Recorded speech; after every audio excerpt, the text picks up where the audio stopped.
Tonight, the Colorado Rockies get their first glimpse at what the future may hold as Eddie Butler, one of the organization's top prospects, makes his debut in Rockies purple.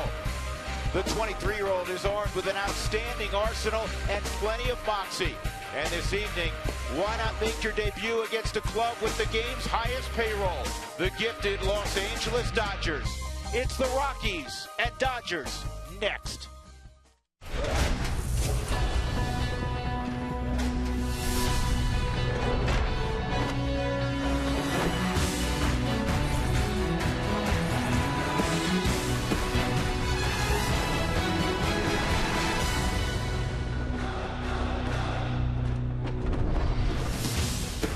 Welcome to the weekend, everybody, and welcome to Coors Field 20th and Blake filling up a weekend set between the Rockies and the Los Angeles Dodgers as the Rockies try to snap that 7-game losing streak, and they'll turn to Eddie Butler tonight.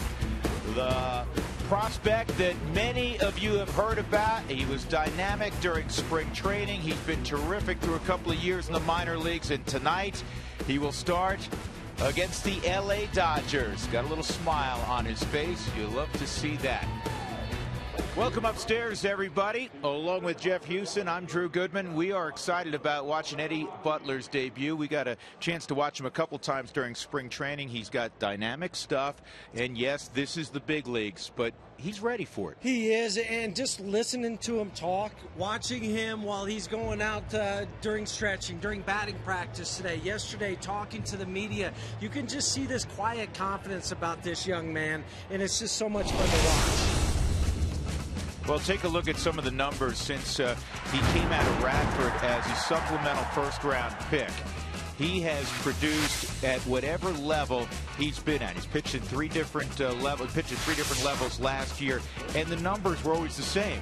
2 ERA, 1.80 ERA, and this year for Tulsa, the record's not great. 4-4, forget that. He's got a 2.49 ERA. They don't hit him. No, at 2.38 batting average against, a whip of 120-ish. So Eddie has done everything that he needed to do. It wasn't just a graduation. He was promoted because of his ability. First, he's starting in Asheville. Then he goes to Modesto. Last year was Tulsa. Starts at Tulsa this year. When a guy feels like he's ready, you know it because there's a different air about him. And I think Eddie's at that point right now. Well, it's not just a top Rockies prospect. He is exceptionally well thought of in the industry. And tonight, doing the catching will be Mike McHenry. We'll hear about his battery mate when we come back.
Butler will pitch to Michael McHenry. Yes, number 8 will be behind the plate.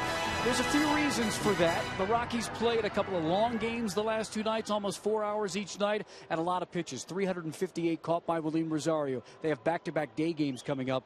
And Michael McHenry has a lot of experience behind the plate. In fact, he caught 4 debuts last year with the Pirates. I asked him what his role is behind the plate with Eddie Butler making his debut tonight. Just to slow him down. You know, his stuff's there. It's electric. He reminds me a lot of a guy I've caught in the past, and Garrett Cole. So he's just got to slow it down and just be that competitor that he can be. I mean, he's going to pitch off his strength today. We're not going to try to create anything because he's electric. You know, he's got really, really good stuff. He's just got to remember that and go out there and execute.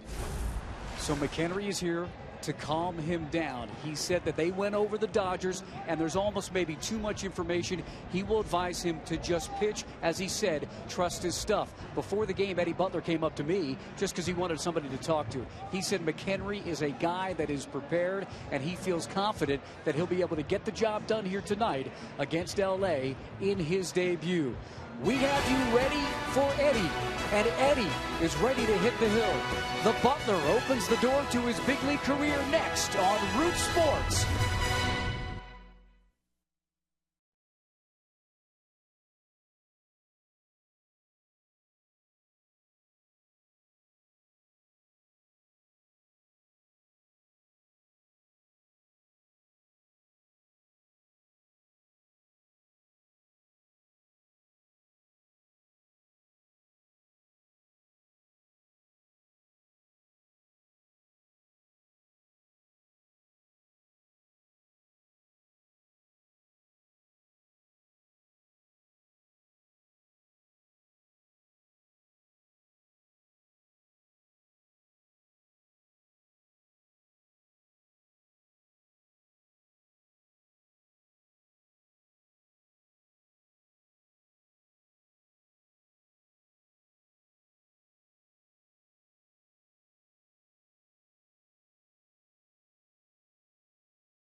Rockies baseball on Root Sports is brought to you by your neighborhood Toyota stores. Toyota, let's go places.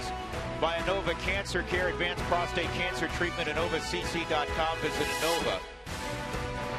And by Southwest Airlines, find their fares online only at southwest.com. It is a pretty night as the highways have cleared up. A lot of folks coming down to Coors Field tonight, hoping to see the Rockies snap that 7-game slide and get their first peek at well thought of Eddie Butler. He's got good leaping ability. We learned that right there. Just leap right over the line. You don't want to touch that line. It's bad superstitions and one of the things you learn in baseball. Well, let's take a look at his minor league numbers presented by Inova Cancer Care. Painless outpatient treatment of prostate cancer. InovaCC.com. That's in 52 minor league games, 51 starts, all the way from A ball down in Asheville to high A, double A, and now to the grandest of stages. And I just got goosebumps watching him run out of the field, thinking back to, you know, when I made my major league debut, with the nerves, everything that's going through his mind right now. He's trying to block everything out and yet soak it in at the same time. Yeah, that's a great view of him warming up. And the reason I say that is that there's a third deck, and throughout the minor leagues, you play in some great venues, but Beautiful they're parks. not 50,000 seat big. No, and that's where it always comes out. Can you handle the third deck and the bigger light standards? There's D. Gordon. It's been a special 24 hours for him. His little brother Nick was taken 5th overall in the draft yesterday, going to the Minnesota Twins. D. Gordon has had a breakout year. The average not at 340 any longer, but he's at 279, and he leads the league in stolen bases with 35. Then Hanley Ramirez, Yasiel Puig's having an MVP type year. Adrian Gonzalez, Matt Kemp's numbers are down, though he's done damage at Coors Field. Andre Ethier, Justin Turner at third for the injured Juan Uribe. Drew Butera is behind the plate for the injured A.J. Ellis, and Yun Jin Ryu is on the hill tonight for Los Angeles. So here we go. Eddie Butler set to begin as D. Gordon steps in. Charlie Culberson will shorten up at third. And his first big league pitch at 96 rides away, and that gets tossed to Alan Bossert, the clubhouse manager for the Rockies, and he'll be able to hand that to Eddie Butler later on this evening. This ball down the right field line, past a diving Morneau, and Gordon is thinking about 3. Here's the throw from Blackman, and it's not going to get it. So D. Gordon, a leadoff triple, and for D, that is his 5th triple. 10th in his career. Pulls a 96-mile-an-hour fastball down and in. Opens the hips up.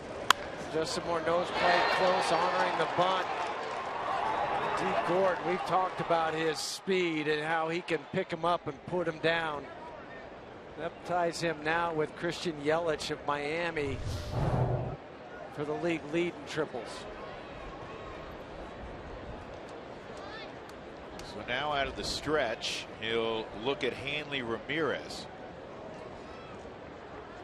Dodgers were off yesterday. They last played at home against the White Sox and lost 2-1. Ball blocked by Michael McHenry.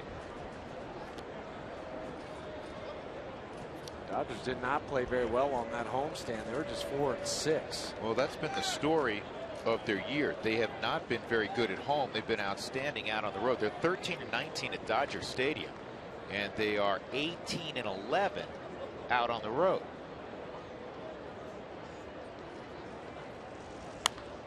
And this is popped up.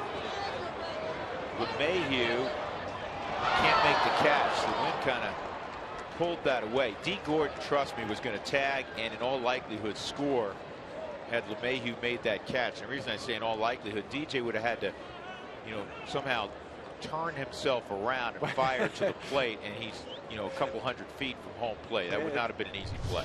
And D. Gordon would have already been in the dugout getting a sip of water. He's that fast. Right out of the outstretched arm of DJ. D. Gordon tagging up, but the wind, it's blowing in from center field, maybe a little bit from left center to right center, and that ball just kept drifting away from DJ. Here's the 1-1 and a ground ball to short. He'll get the run home, and Eddie Butler will get his first big league out. And you know what? Listen, he's pitched professional baseball before. You're not going to come up here and immediately shut everybody down. Put it behind you. Okay, gave up a run. Yeah. Now I got to deal with Yasiel Puig. And just turn the page, focus on the next hitter. That's what you do, and that's what Eddie has to do now. So the run continues, unfortunately, as well, though, for the Rockies. That's 3 straight games they've given up at least a run against the opposition in the initial frame. Puig hitting .340, 11 home runs, 40 driven in. And there's that good sinker at 96. And you may ask, well, why is this guy such a special prospect? You throw a sinker in the mid-90s. Yeah, and you'll get foul balls and weak swings. I was talking to Doug Lenton, second season as a head pitching coordinator. He said his first game that he threw down in Asheville, very first pitch, he threw 100 miles an hour. And right center field, pretty well hit. Blackman has it, about a stride in front of the wall. 2 gone. That'll bring up Adrian Gonzalez. Let's take a look at the Rockies defense tonight. It's brought to you by Excel Energy. Visit responsiblebynature.com today to learn more. Corey Dickerson in left, Drew Stubbs in center field, Charlie Blackman is in right, Culberson, Tulowitzki, LeMahieu, and Morneau. Michael McHenry doing the catching, and Michael Kadire not in the lineup. Dinged his shoulder up a little bit diving last night in the infield. Also an opportunity to give him a day off. When you have 2 day games, day game Saturday, day game Sunday, and it's his left shoulder, not his throwing shoulder, so it would be his lead shoulder when he's swinging for Michael. Gonzalez was off to a great start. His numbers have tailed off. Here's the 0-1 to Adrian, and a weak ground ball to second. DJ charges back onto the dirt. So all in all, yep, Eddie Butler gave up a run, but he can settle in. Got 3 real high quality hitters after that triple.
Led off with a triple and then scored on a ground out by Hanley Ramirez. So the Rockies will get ready to go against Hyunjin Ryu, and it'll begin with Charlie Blackman, as it typically does. Charlie hitting .308 with 11 home runs. Second on the club with 39 RBIs. 4-for-4 lifetime, by the way, against Ryu. Here's Walt Weiss's lineup, brought to you by Southwest Airlines. Find our fares online, only at southwest.com. LeMahieu in the 2 spot. Tulowitzki will bat 3rd. Morneau cleanup. Drew Stubbs will bat in an RBI spot 5th. Dickerson, McHenry, Culberson, and the pitcher Eddie Butler. And let's take a look at Ryu making his first career start at Coors Field. Inova Cancer Care, a novel approach to cancer care, InovaCC.com. He's been pretty good out on the road this year. You look at his numbers. He's 4-0 with a .56 ERA. That's the best National League road ERA. Rockies touched him up back in April. There was a game that he lost. 5 innings pitched, 9 hits, 5 earned runs in that appearance. And then right after that, he went on the DL with the bad shoulder. And he falls behind 2-0.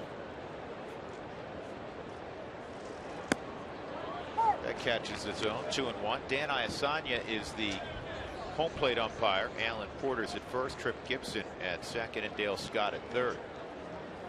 Beautiful night for baseball. Game time temperature 77 degrees. And this is a big Baltimore chop. Ramirez has to wait. Not going to get it. Infield hit for Blackman. He's now 5 for 5 against Ryu.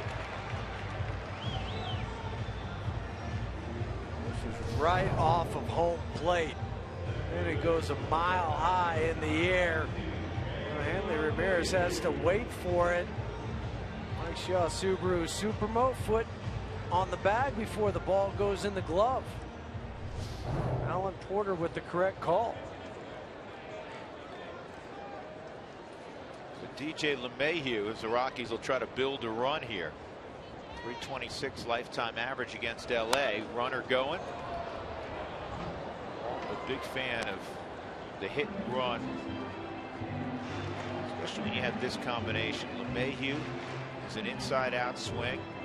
He's going to make contact, and you have good speed and wise speed at first. And I like doing it early in the at bat. Don't wait a pitch or two. He does it on the very first pitch.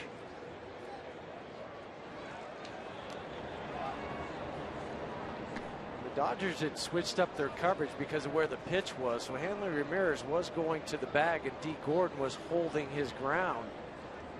If they go back to the hit and run, that'll be something that DJ has in his mind. Maybe if it gets back to a 1-1 count, they'll put the hit and run on again.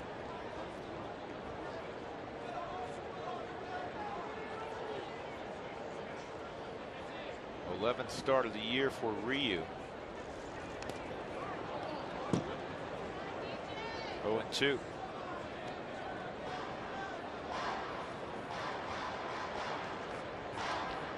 Rockies swept by Arizona, lost 12-7 yesterday. They had 8 runs 2 nights ago and lost 16-8. So they've been producing some offense after a very difficult road trip with the bats went quiet. But the pitching has been not good. Ground ball to the right side. Gordon to Ramirez on the first double play.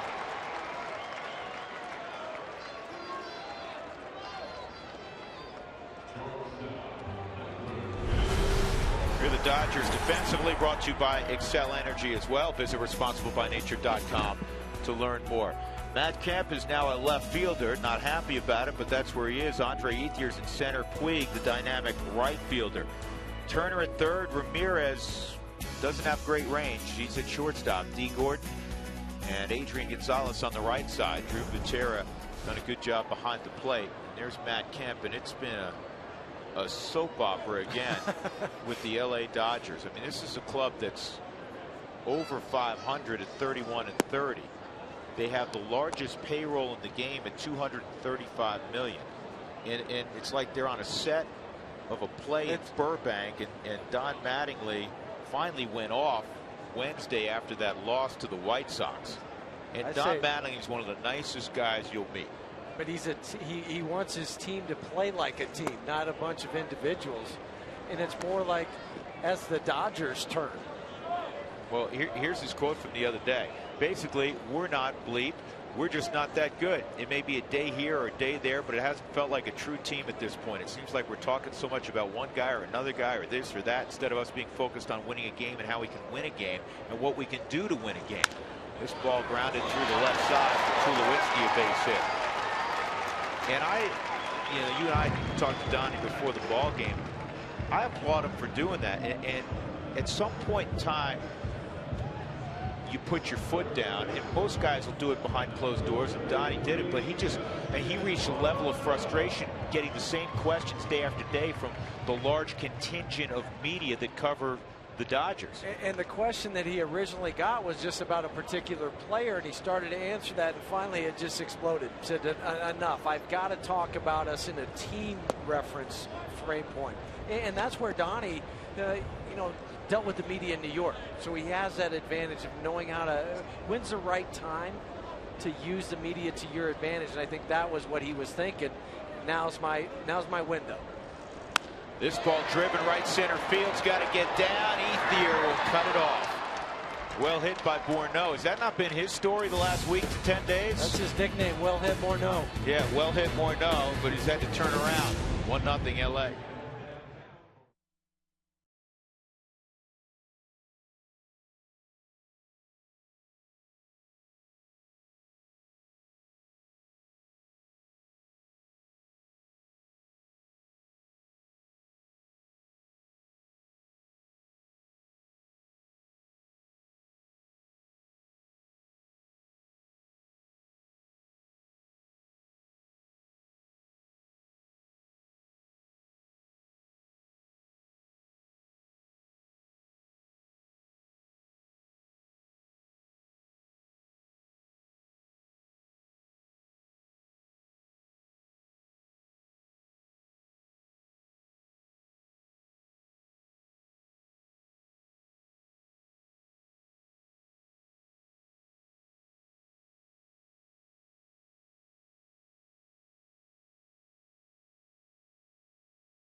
Eddie Butler gave up a leadoff triple to D. Gordon. Then he got the next 3 hitters, but Gordon came home on a ground out by Hanley Ramirez. It's time now for the Lowe's Never Stop Improving stat.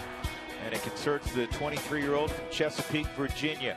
In Asheville, he went 5-1 last year with a 166. That earned him a promotion to High A Modesto in the Cal League. He had a 2.39 ERA there. Then on to Tulsa, where he had an 0.65 ERA. Matt Kemp takes a strike on the outside corner at 95. And I like pushing guys when they show the capability of handling it. What Butler did last year. Slider, and that came in at 90, and it's 0-2. But if you make those 2 pitches, make a nice living. Yeah, you're gonna make a really nice living for a long time. And a ground ball top to Troy. He gets in front of it and he throws out Matt Kemp. One good sign. He's gotten 4 outs and 3. Huey have been on the ground, and Gordon hit that ball hard, but it was on the ground also. Yeah, but after that, he still was not scared to throw to contact. It wasn't, uh-oh, he hit a double or a triple off me. Now I've got to change the way I pitch. Andre Ethier will step in.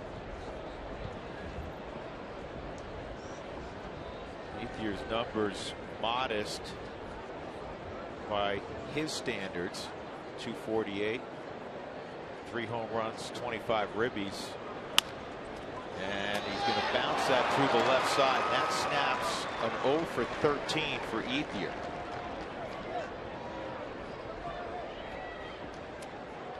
Let's take a look at the arsenal for Eddie Butler. Well, I think we've seen some of it on the fastball already. 92, 94 will be the 2-seamer, but the 95s to 97, that's a 4-seam fastball. But he's overthrowing it right now where it's good. Even that 2-seamer is pretty high. His slider, we saw it to Matt Kemp. You talk about the changeup. That's really his second pitch that's off the charts. Rated the best changeup in the Rockies organization last year. Justin Turner.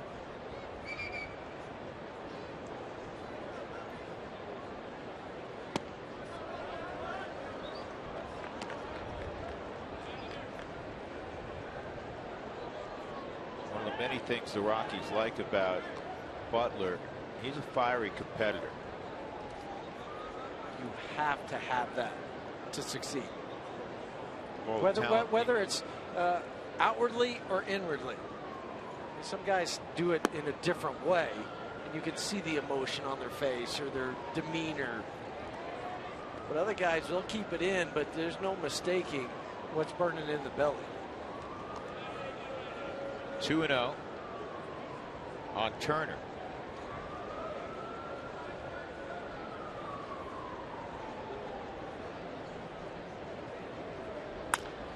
And a top ground ball to Tulowitzki. He's got to go to first with it. He'll get Turner. That's just a great play. If I haven't seen it 100 times, I'd stand up and cheer right now. Who makes that play look routine other than Tulowitzki? Nobody. But that's why he wins Gold Gloves. That's why he's up for, he's going to be an MVP this year. Both sides of the baseball. I thought he was going to go to second base. And he's so smart, because that wouldn't have been a good decision. No. Ethier runs pretty well, and that would have been a bang-bang play at second, but he knew he had a better chance at first, and he got Turner by 3 strides. Right, and that's why he did that, because you have Turner that made the out. You're at the 8th place hitter, Drew Butera, 2 outs in the inning. But Troy just makes everything look so easy when it's not.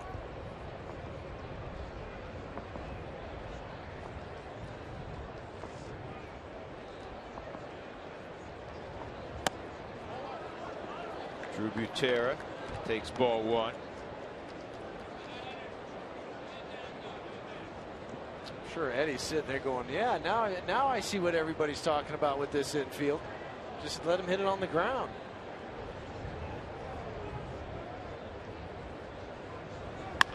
Down the line, foul.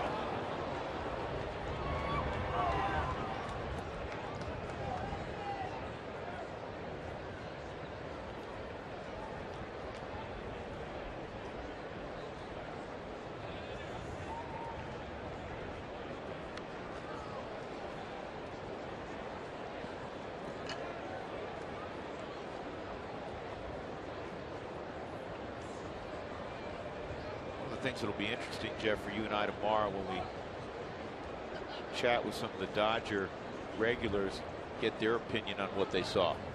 That's always the true indication of what the pitcher had the night before.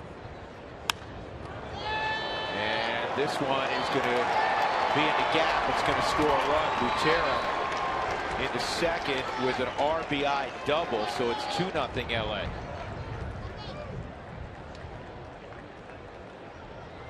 Like a slider that got too much of the plate. Let's see where this ended up, because it was 90 miles an hour to Butera. Yeah, not where Michael wanted that pitch. He'd asked for it away on the outside third, and it stayed middle.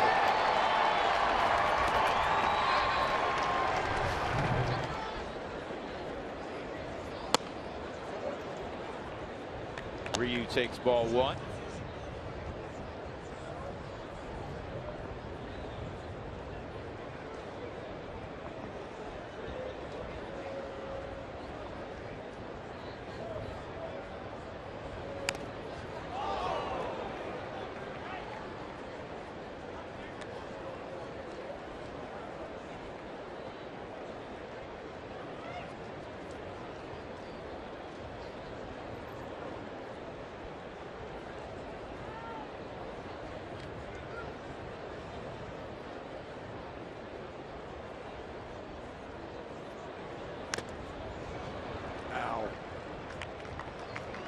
Fell right off of Michael's arm or side.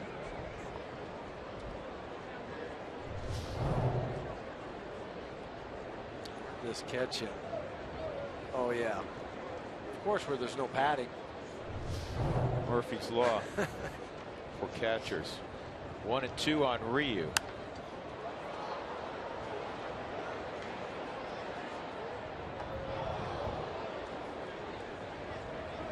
Smart from McHenry to go out. He needs to get the ball down, even against Ryu. He called for another slider. He said, go ahead, throw it down in the dirt, bury it, I'll block it.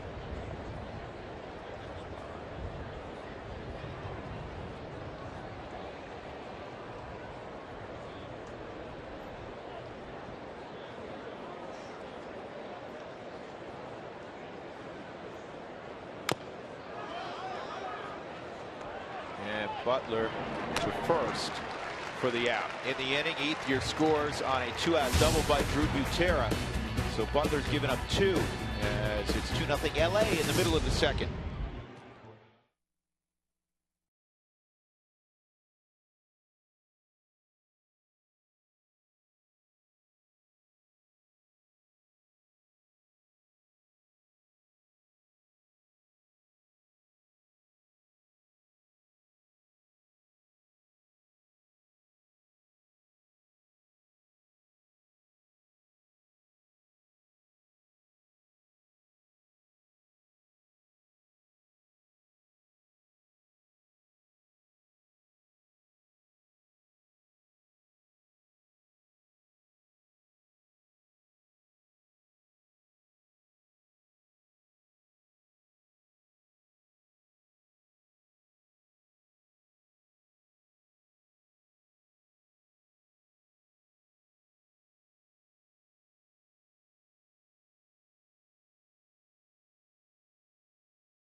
There's the man of the moment, Eddie Butler, and his battery mate, Michael McHenry talking it over. Dodgers have runs in the first 2 innings.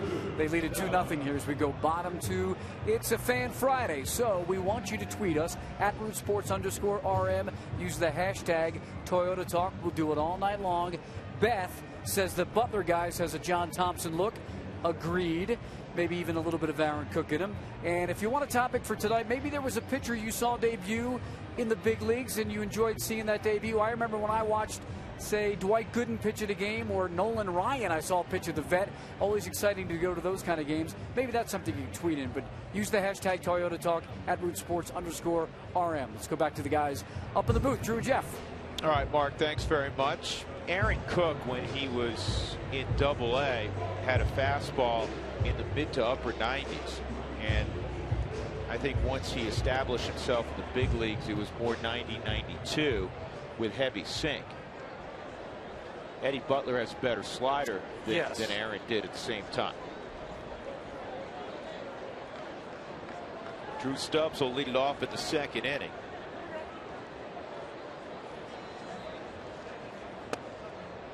And that catches his own. Stubbs at 318. Drew in yesterday's ball game was 1 for 5. The 5th inning with runners at second and third and 2 outs, he hit a rocket, but right at the third baseman Martin Prado. When you know it was a swinging bunt that produced the hit for him. So he slowly hit the short. Ramirez just did get Drew Stubbs. Time now for the big hit presented by Mako, the company that repairs all kinds of hits. Brandon Barnes last night supplying a big highlight. Hit the ball off the base's center field wall, and it shot away from Inciarte, and Brandon Barnes would get the green light from Stu Cole and score standing up. An inside the park home run. The last one for the Rockies was Eric Young 2 years ago, and he wasn't out of breath, so you know what, I need a little more exercise. Fired out a few push-ups. Check out your local Mako for collision repairs and auto painting for as low as $449. Visit Mako.com today. And you're wondering why the push-ups. Well, Troy said to him, he said if you were a little stronger, maybe you would have hit that out and you wouldn't have had to run all the way. So that's why he was doing the push-ups in the dugout. Here's the 1-0 on Dickerson. 1-1. You know, last night the Rockies were down 7-2. They battled a 7-6, and they had the momentum, and then obviously you know, the bullpen in a dark place right now. Just kept giving up runs. Arizona would score in 7 of the 9 frames last night. 2 nights ago the Rockies took an 8-5 lead, and the bullpen had a bad 8th and 9th inning, to say the least, and they gave up 11 runs in those 2 innings. 2-1 on Dickerson, and that's a strike. 2-2. Well, there's no moral victories in the big leagues. It's either it's a bottom line, win or lose. But I do think there are certain things you can hang your hat on during the course of a game, or even course 2 games, where you just don't give up and you keep battling back. It turned out bad both nights, but you didn't quit. Just off the plate, 3-2.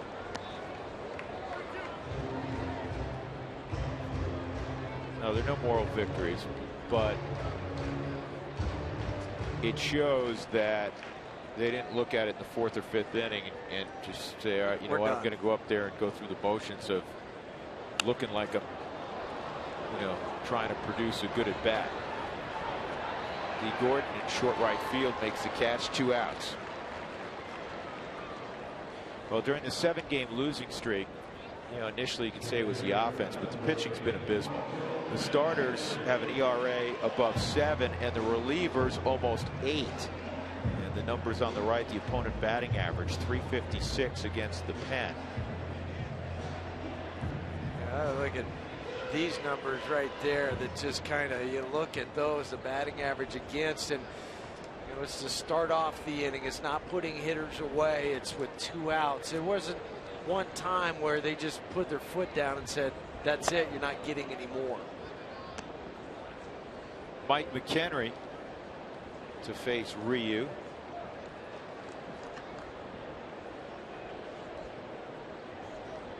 He's 0 for 3 lifetime against Ryu. Faced him in a Pirate uniform.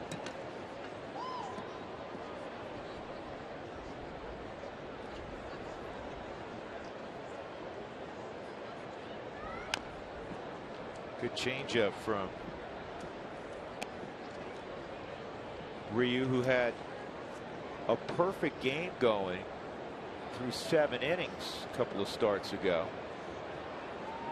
This game against Cincinnati, just tired. That last inning, gave up the hit. Todd Frazier double down the left field line. That was the day after Beckett had thrown the no-hitter. Right.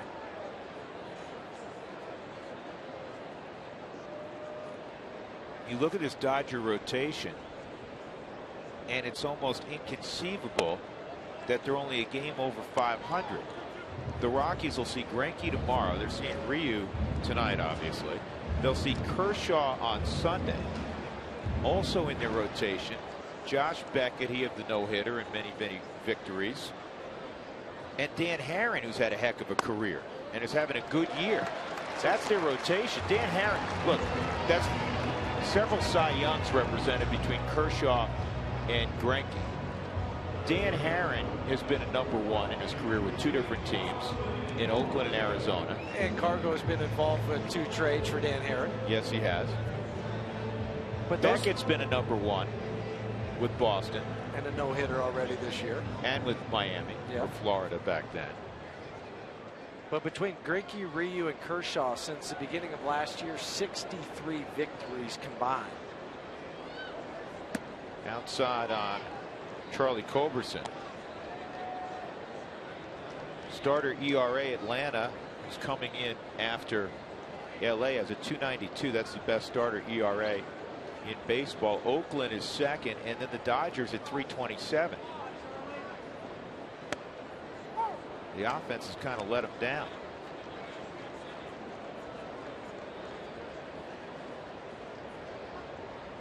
One and one on Charlie.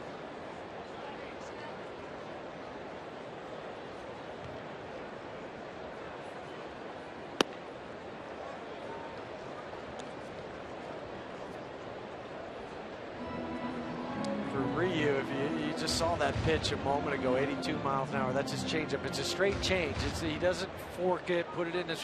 He just catches it deep in his palm and turns the wrist over. He went fastball there, hits the zone at 91, 2-2. Again, Ryu has never pitched at Coors Field. Against the Rockies in his career, 1-2 with a 5.4 ERA. Last year went 14-8 in his first season in the big leagues. That's fouled off. After 7 years pitching in Korea.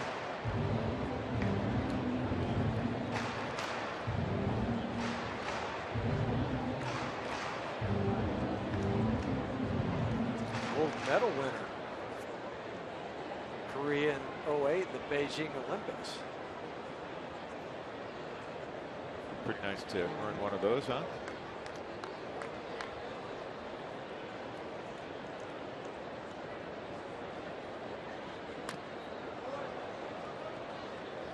Ryu last year threw 192 innings.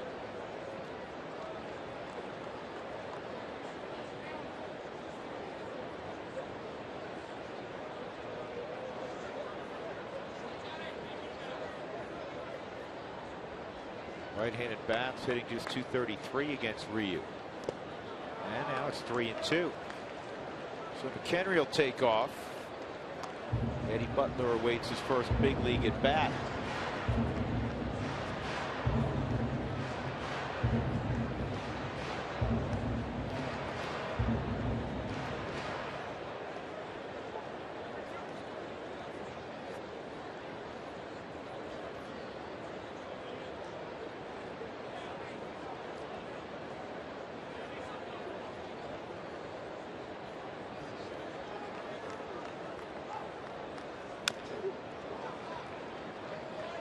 You mentioned the Braves a moment ago. You can catch the action when the Braves come to town for a 4-game series starting this Monday through Thursday. Get your tickets today for the Atlanta Braves, June 9th through the 12th.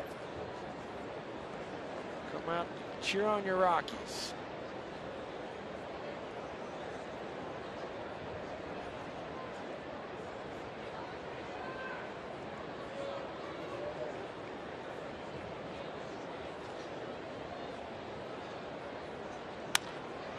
Toward the hole and on through. Culberson a base hit. McHenry stops at second. And as Eddie Butler approaches, Mark Stout has a quick little story. We have a tweet from Brandon in Tulsa. The Tulsa Driller fans, they are waiting for Eddie's first at bat. There are a lot of fans from the Drillers and from Radford checking in tonight. So let's watch Eddie hit, guys. Well, in the minor leagues, he had 7 official at-bats in 3 years and 1 hit. And all the family members and friends of Eddie, there they are. And they're all going to document it. So if one misses, somebody else, I'm sure, will have it.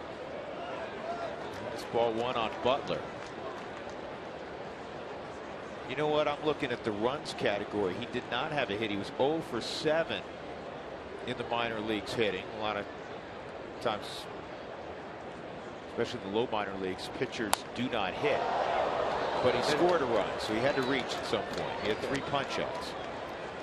Yeah, the pitchers, even for a National League ball club, do not start hitting until Double-A.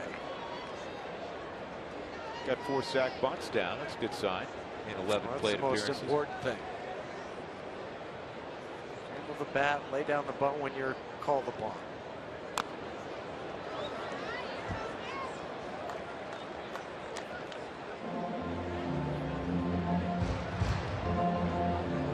Eddie was drafted out of high school by the Texas Rangers out of Greenbrier Christian Academy in Chesapeake, Virginia.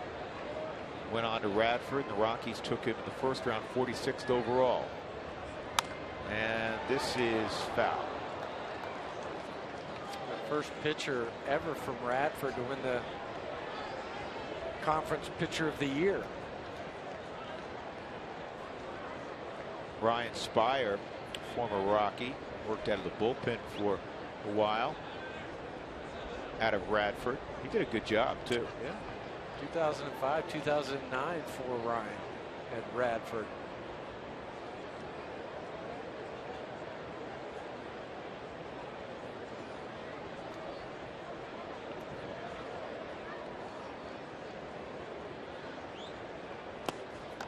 Good eye. Yeah, he's working this at bat, 2-2.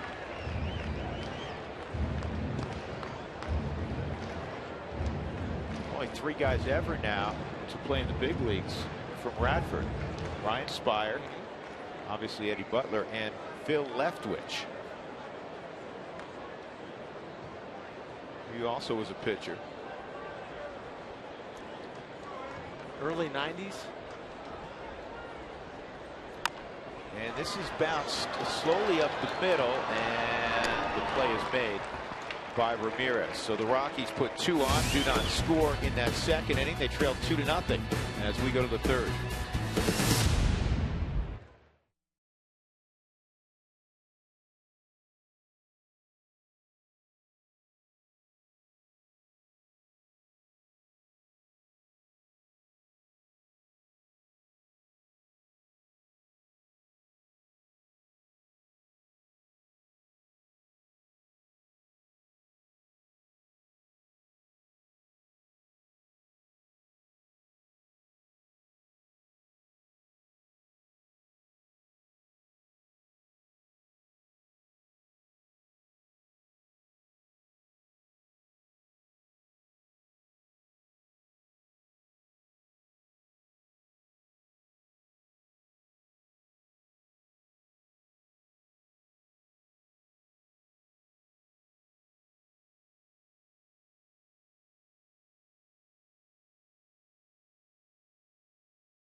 Colorado Rockies baseball on Root Sports is brought to you by the Ford Super Duty. Built better, built stronger, built Ford tough.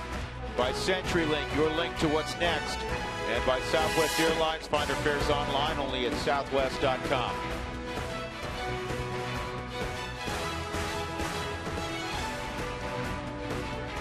The gorgeous day in the Rocky Mountains.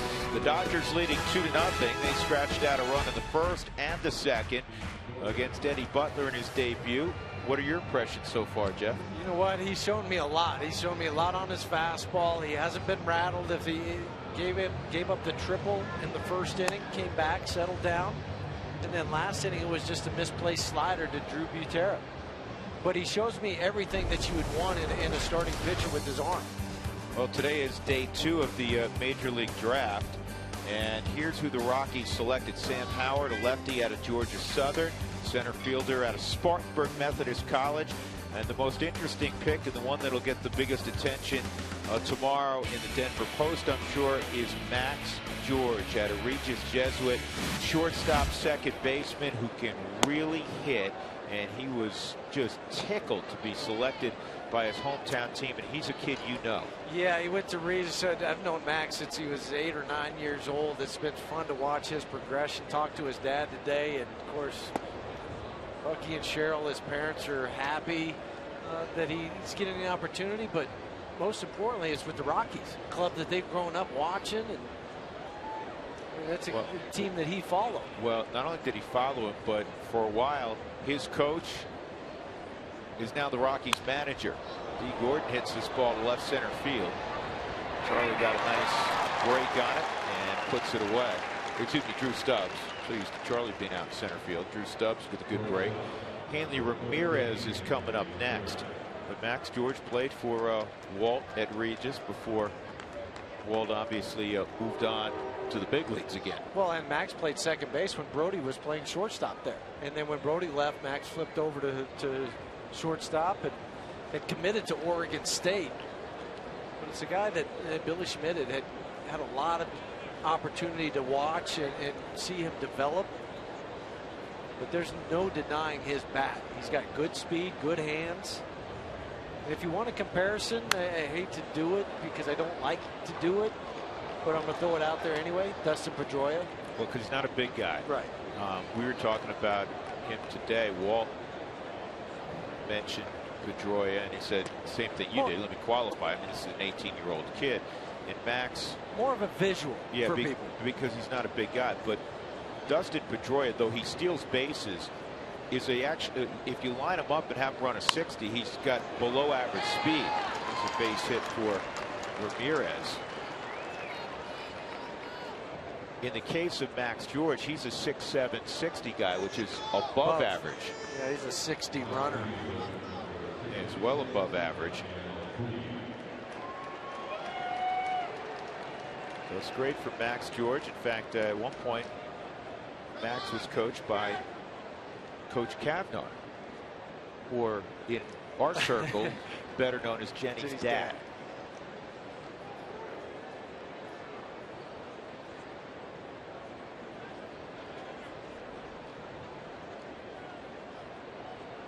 Coach found it was so much easier to control the players on his baseball teams through the years than his daughter. Swinging strike on Yasiel Puig, who hit a deep fly ball to right field his first time up. One out, Ramirez at first. Be careful, Jenny will come through this door here in a minute. Dougie locked that door.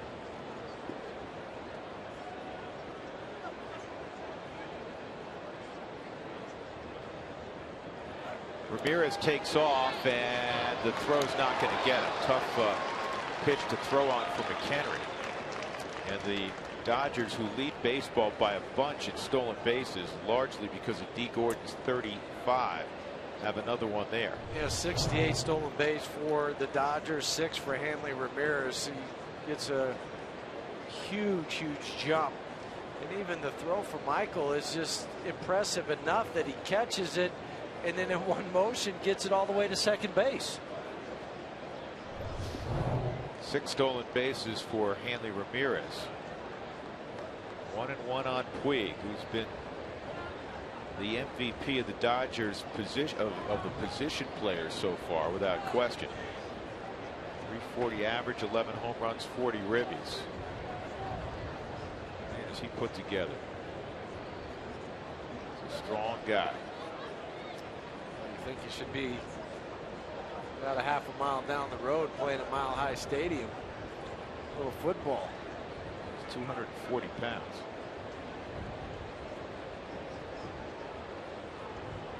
Second in the league to Tulowitzki in batting average.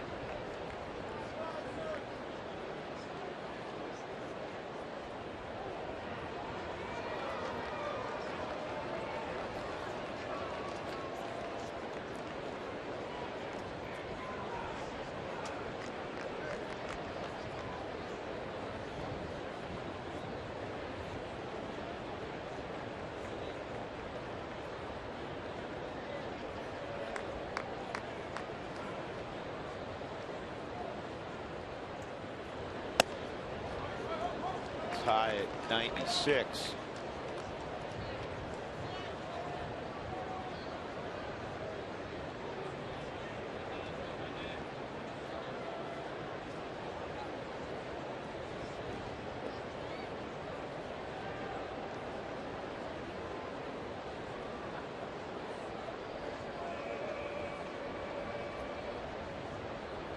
Here's the 2-1, and that's high. 3-1. That was his changeup. Yeah, that was his changeup, and again, because he's so amped up,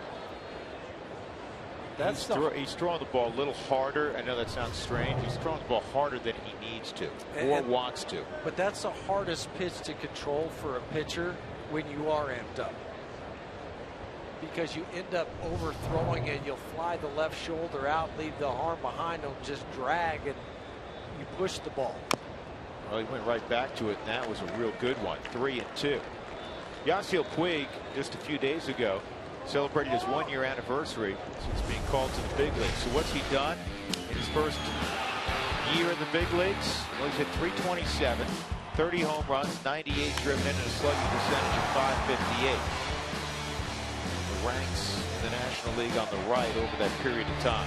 He has been sensational. And he's a big reason that the Dodgers took off last year. I mean, he brought so much energy. They went 42-8 at one point. Yeah, they were 9 games under 500 when he came up. 23-32. They ended up 69-38 the next 9 games. And how about that? Coming back, he tripled up on the changeup. We talked about his changeup. The first one he overthrew. And now he goes back to it again and again, and he made the adjustment and then throw the ball out, because that's his first strikeout, and it's Yasiel Puig. Yeah, I was just going to say that. I mean, you'll probably always remember who your first strikeout was, but you'll really recall when it's a guy that figures to be around a long time doing big damage, and Yasiel Puig. How about the call from McHenry to have the confidence in the kid to just go back to it again? Ramirez at second, Adrian Gonzalez with 2 outs. He had a weak ground ball to second his first time. Rockies can't put on the dramatic shift with Ramirez at second base. This is pop foul, and it's going to get out of play on the left side.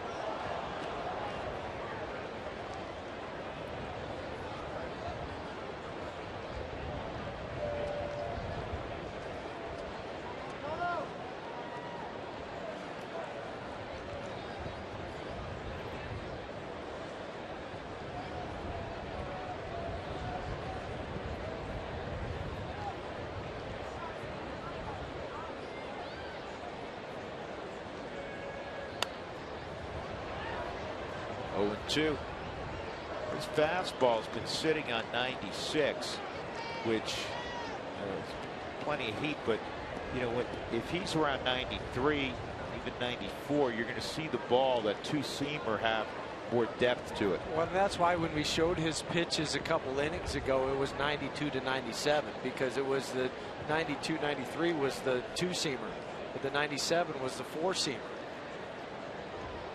0-2. That was a four-seamer at 97. High fly ball to Dickerson, and lefty's got it. And a good feeling for Butler as he strands Ramirez at second base, and he picks up his first big league K in that inning as well.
Third inning, McHenry and Eddie Butler getting together. McHenry, one thing we haven't talked about is deep counts. He's thrown the ball over the plate.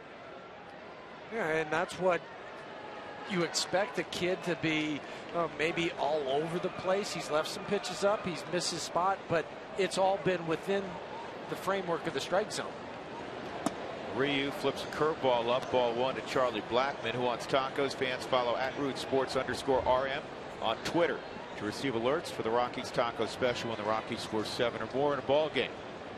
Done it the last 2 days. They want to do it and produce a victory. On the ground to Adrian Gonzalez, and he'll run to the bag, and Charlie Blackmon's out.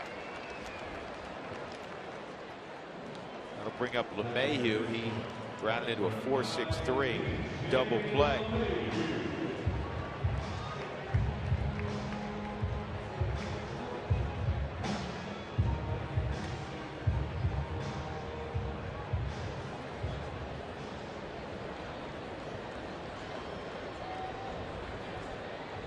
DJ's got an 8-game hitting streak going.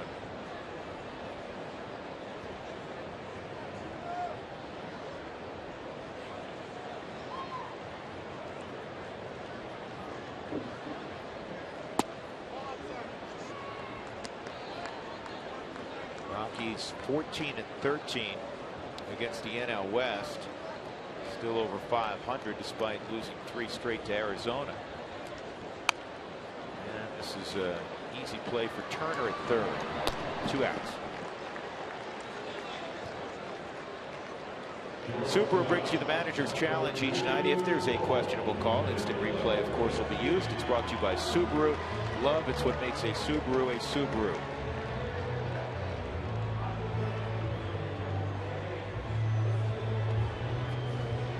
Pretty exciting for the Rockies. They got 2 guys they really liked and wanted. And in the first 10 rounds of the draft, and 2 happen to be Colorado products. Kyle Freeland, who we had on yesterday, went 8th overall, the talented lefty out of Evansville University. And then, as we discussed a few minutes ago, Max George, the middle infielder from Regis High School. Remember last night we had Mark Gustafson on, and he was talking about the fact of the way baseball in Colorado has blossomed, and there's a number of kids that are worthy of being picked and picked high. And more will come off the board tomorrow. Oh, there's a kid from Evergreen that was drafted in the 3rd round, left-handed pitcher. Burke. went to Tampa Bay. Every year we're seeing more and more of it. 2-strike count on Tulowitzki. Troy had a base hit. Ground ball through the left side in the first inning. That's just the second hit for Troy against the Dodgers this year. LA up 2-0. They've out hit the Rockies 4-3.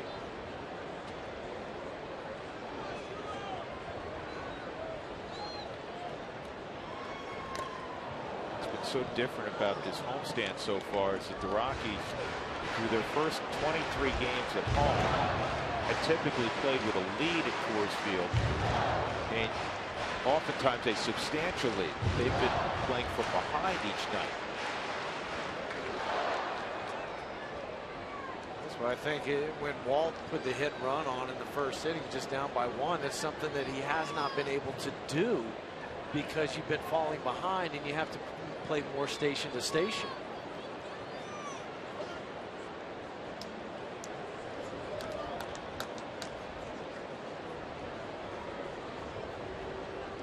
Tulo's got a 5-game hitting streak going. He's hitting .420 coming in against left-handed pitching.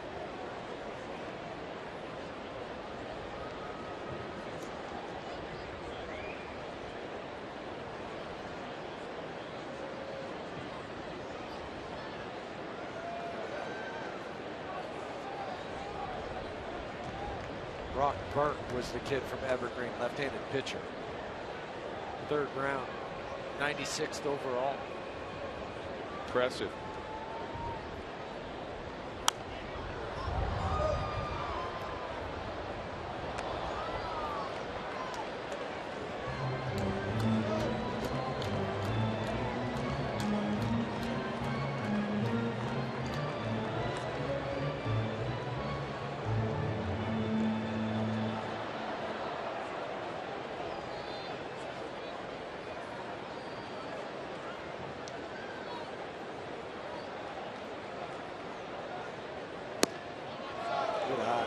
Real good eye. Tried to drop a curveball in the back door.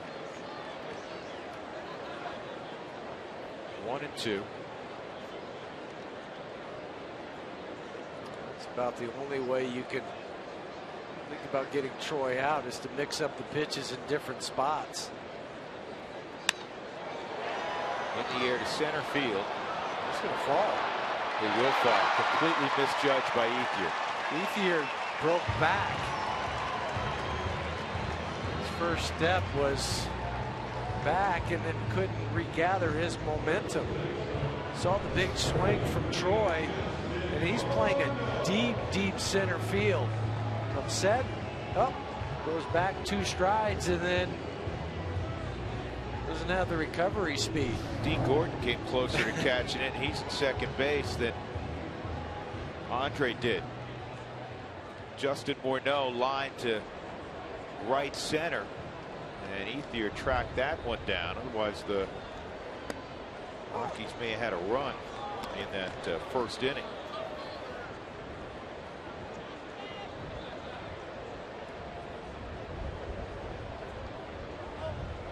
Morneau 1 for his last 19, but I'm telling you, it's deceiving. He's really hit the ball hard.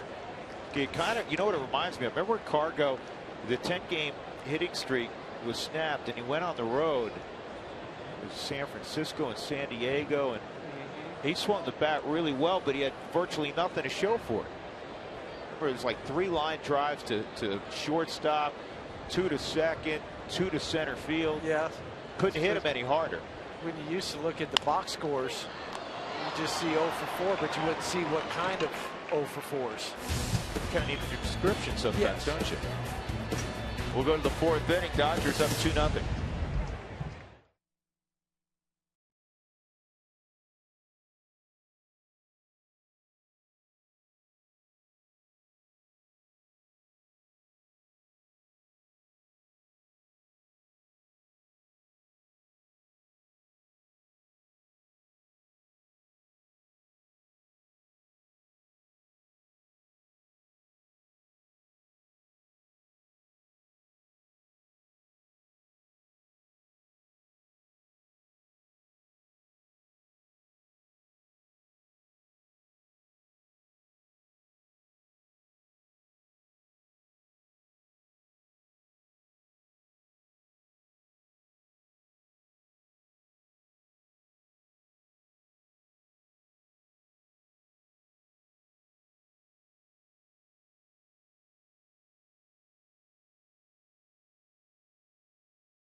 Dodgers over the Rockies on this Fan Friday. Yes, social media night.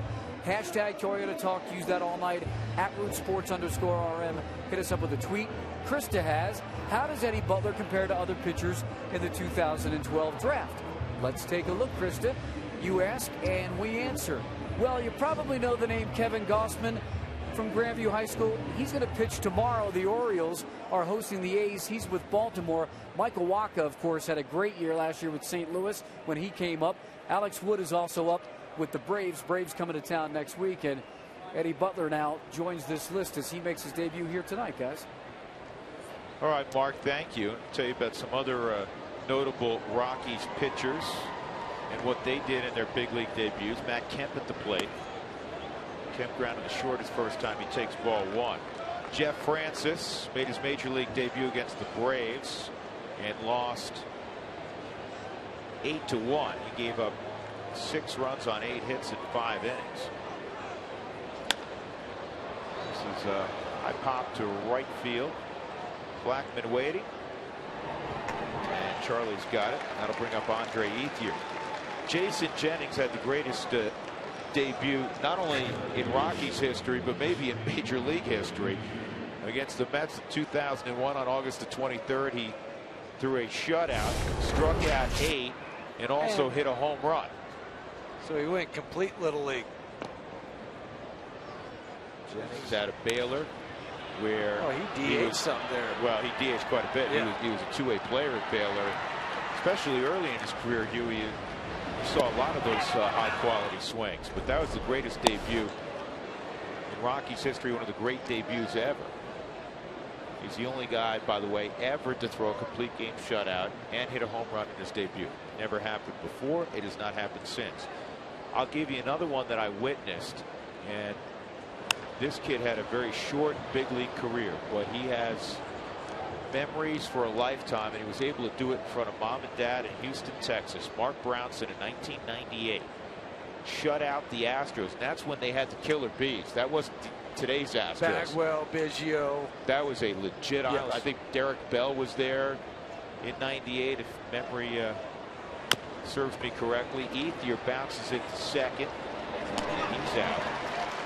Brownsman a shutout on 7 hits as the Rockies won 5-0. That was July 21st, 1998.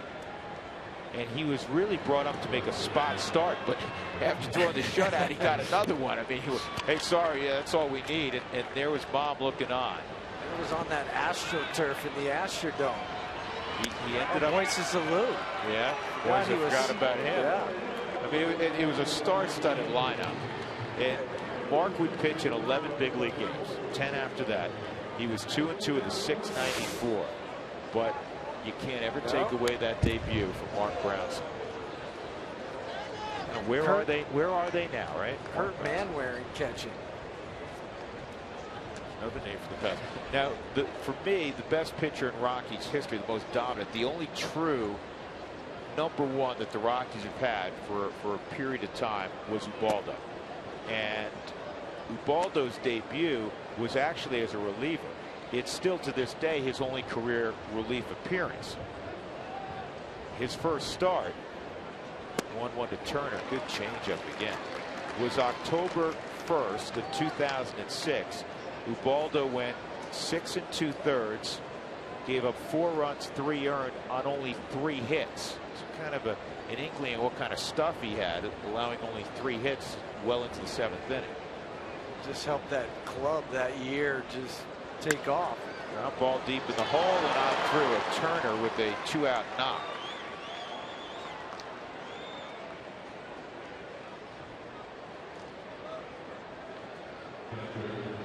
Now bring up Drew Butera, who doubled in a run 2 innings ago. Butler becomes the 28th pitcher to make his big league debut with the Rockies as a starter. Overall, they're 8-9 with 10 no decisions. And the last guy to win his big league debut, Christian Frieder, who is throwing down in AAA Colorado Springs. He's also the 5th pitcher in the last 4 years to skip AAA, come straight from AA. It's done all the time, not just in this organization. It's done virtually in every organization. Ground ball to third. Culberson goes the short way. 48 pitches here through 4 innings. Right now the Rockies are losing 2-0, but he's pounding the strike zone. 34 strikes. A lot of ground balls.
It'll be Stubbs, Dickerson, and McHenry for Colorado. It's time for the Colorado Lottery NL West standings.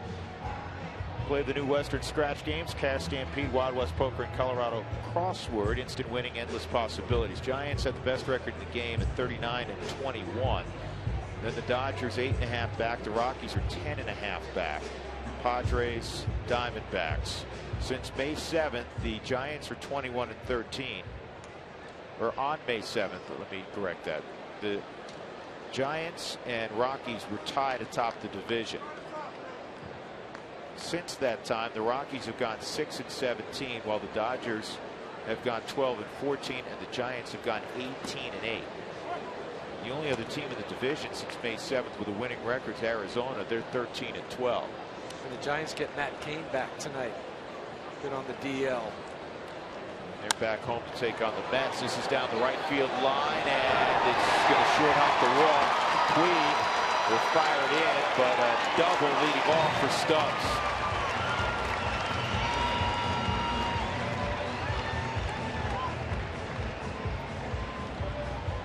Drew goes with the pitch to right field. Fastball that was up. Inside out swing. Puig thought he had a play on it, then he had to rethink that. Pick it up off the wall by Drew, though. Not going to happen. And Drew's hit .388 against lefties. 8th double of the season for Drew. Now you got to cash him in. Nobody out. Dickerson at the plate, popped the second.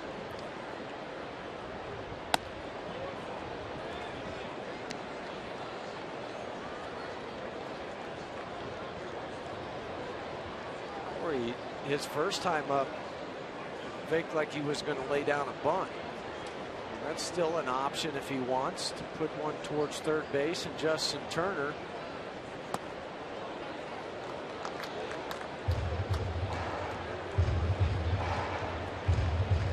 Whatever you do when this at bat ends, Drew has to be at third base at minimum.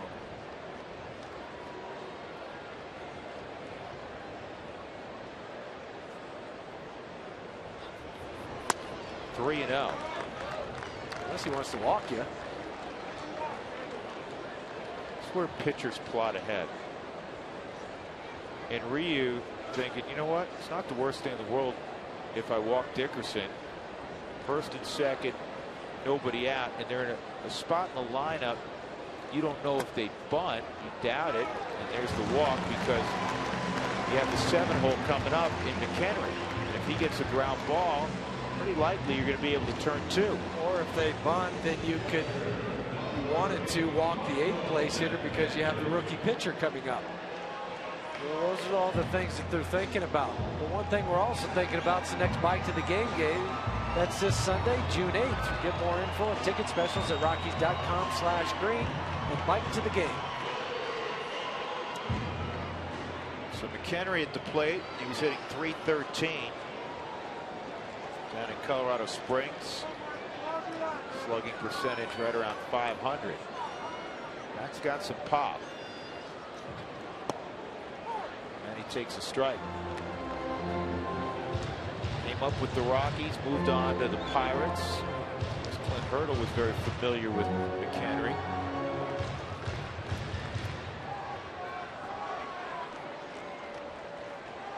Just all that time last year with the knee injury. And this is a high fly ball to Ether in center field.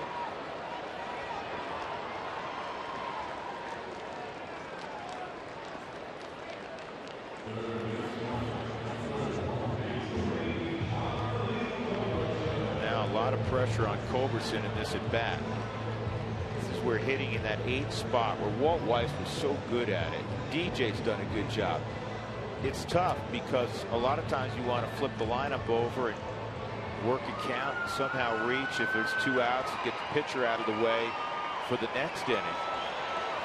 But right now you probably are going to look to expand a little bit because it's an RBI situation and there's 1 out. But if you expand, make sure you expand up.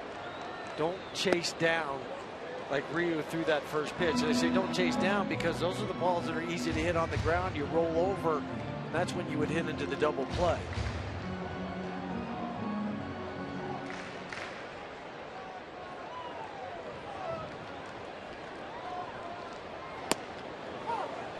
One and one. Charlie 3 for his last 19.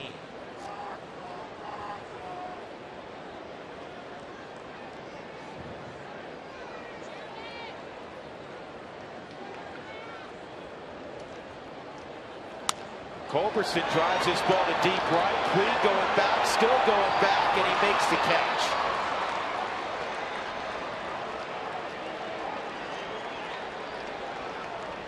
Culberson with real good contact. Unfortunately, Puig's a real good right fielder. Well, and he also learned something from the ball that Drew Stubbs hit. That ball will carry to right field, so he changed his path and direction. Instead of going across, he opened up, did the drop step, and went back quicker at a 45-degree angle. Rockies had 2 on and nobody out. Now there's 2 on and 2 outs. And Eddie Butler at the plate. He had a competitive at bat his first time up, and then hit a chopper to short.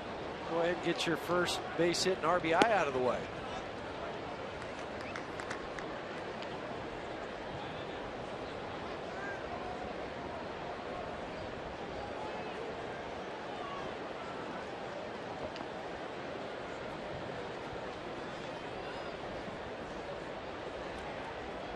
Butler hits it sharply, but D. Gordon's there. And the Rockies waste an opportunity. They had 2 on, and they never moved them. We are through 4 innings. The Dodgers shutting out Colorado 2-0.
Here's tonight's First Bank game recap.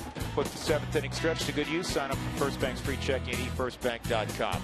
Numbers for the 2 starting pitchers tonight.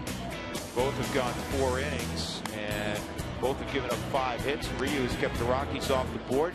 Butler has looked good. He's given up a couple runs, but in his debut, he's gotten a number of ground balls, and he's needed only 48 pitches to go through the first 4 innings. Yeah, 7 ground ball outs compared to just 2 fly outs, 1 strikeout. And you mentioned it, 48 pitches, 34 for strikes. We've seen him settle in now to get the feel of the changeup. His slider has been better. But the nerves, whatever they were early, are gone. And now he just feels like, I'm out here pitching another game.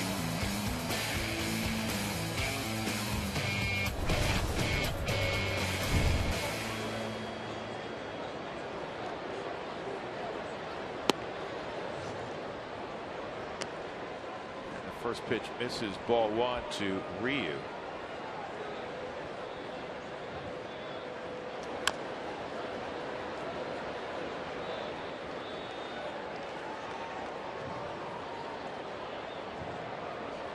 Ryu hitting .091 this year. Last year, he hit .207.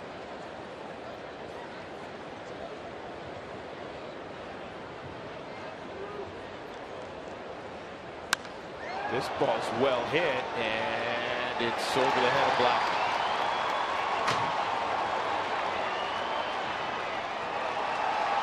That looked more like a guy who hit .207. Well, Charlie was in. They moved the infield, or the outfielders, excuse me, in. And then Ryu just hit it over his head. He's bailing towards third base. The hips open up. The foot ends up towards third. It still bounces it off the warning track. In this situation, you almost have to figure D. Gordon's going to bunt, and he may try to bunt a couple of times with his speed. Well, maybe even with 2 strikes. We saw that out in L.A. He tried it twice when we were out there. And they're good with that. Remember that? Yes. They said that for him, that's a good play. And he can bunt either the third or first. Some guys just like to bunt one particular direction. He's swinging, and he has a base hit toward the gap in right center. Ryu's going to score easily. He's going to have another triple. D. Gordon, 2 triples in the game, and his 16th RBI. It's 3-0 LA. He'll take over the National League triple lead with 6. Well, I put a lot of money down that he was going to lay down a bunt. He fooled everybody. And then once he hit it into the gap, it was off to the races. And he's going to win that foot race. It's just one of those guys that's blessed with speed. Rockies are going to have to bring the infield in, already down 3-0 in the 5th inning. Nobody out. Hanley Ramirez, he knocked in a run in the 1st inning after Gordon had tripled with a ground ball to Tulowitzki, and then Ramirez with a base hit in his last time up in a stolen base.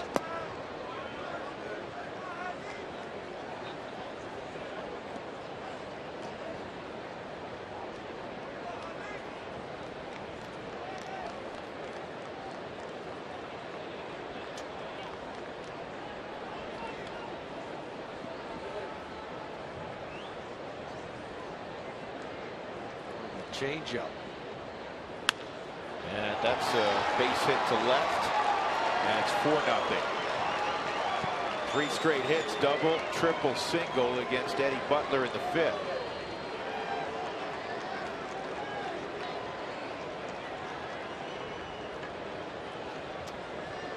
Of course, we'll get the look of the grip straight out of the hand. of Eddie. It's the circle change. But he wanted the pitch down in this area, and it did not get there. Anthony Ramirez has been doing that for a long time.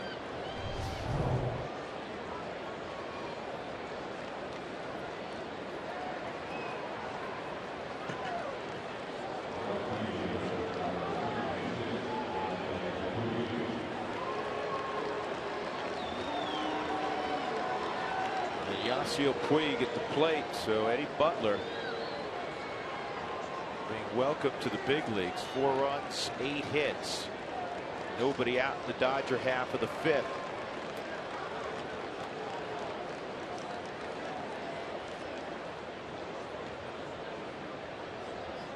And Ramirez takes off immediately. No throw from McHenry. Second bag for Ramirez. Well, you have a base running genius on the first base coaching lines for the Dodgers, Davey Lopes, and you also have the benefit of a 4-0 lead. Ramirez taking advantage of the kid Butler. Just a straight steal, never look back. He's a little slow to the plate there. That's fouled off. But you're right, a lot of the credit has to go to Davey Lopes. And he's helped D. Gordon. He was also the last Dodger to lead the National League in stolen bases. That was 1976. He had 63 bags. The year before, he had 77. The only other Dodger in Los Angeles to lead the league in stolen bases, Maury Wills.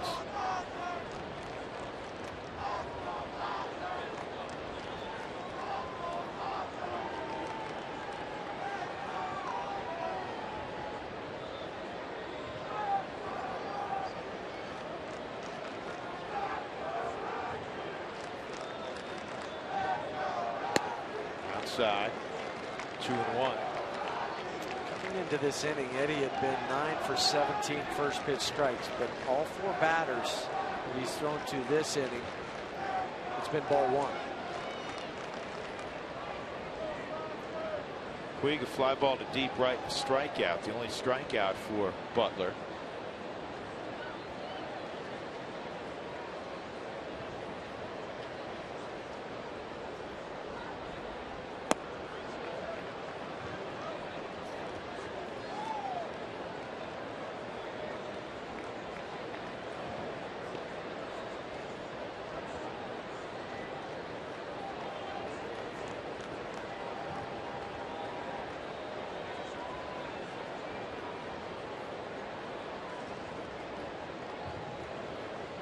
Be careful here. 3-1 on Puig. He went fastball and it's a strike. Puig, you've been looking slider for something else. Yep. Or maybe the changeup which he struck him out with last time. It's only the second 3-ball count. Both times it's come against Puig.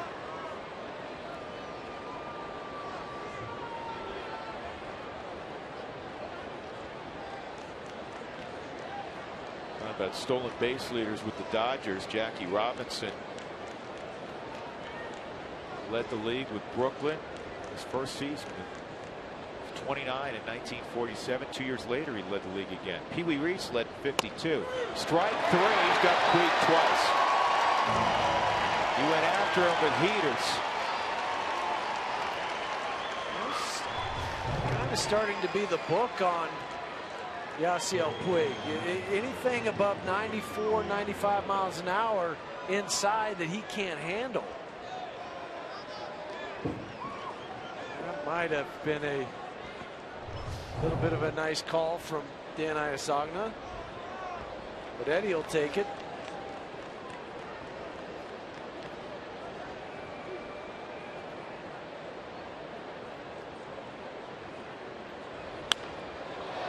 Fly ball deep right field.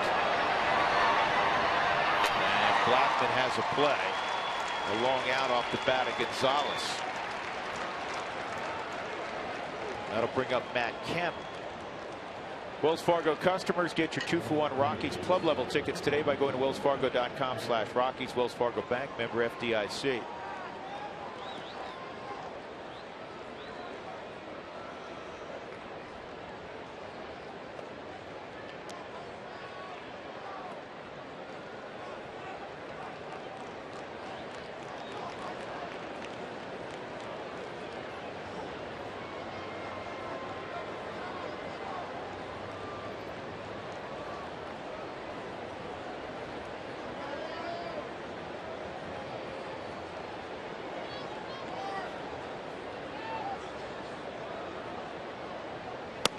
high on Kemp. Kemp struggled with runners in scoring position. 7 for 42. 3 for 22 outs, runners in scoring position. Overall, he's 4 for his last 40. Not performing and not happy. Not a good combination. Not from a guy that was almost the MVP one year, a couple years ago. Well, one of the most gifted players in the game. 2-0. Carl Crawford's on the disabled list also. Juan Uribe, A.J. Ellis.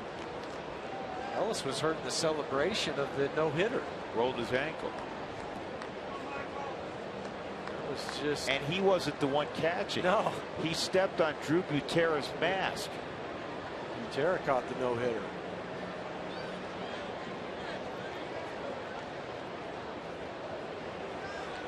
Ramirez doubled in. Gordon, who had tripled.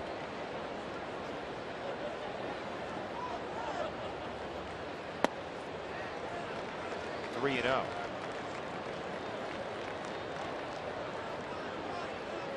That was 2011. Kemp finished second behind Ryan Braun in the MVP of the National League.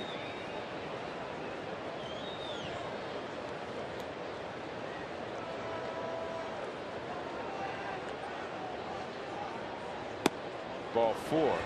That's the first walk issued by Butler. And that'll bring up Ethier.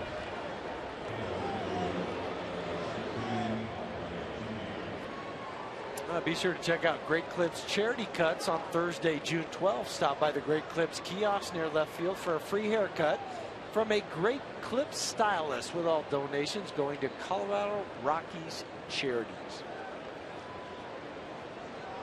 Ethier single and a ground ball to second.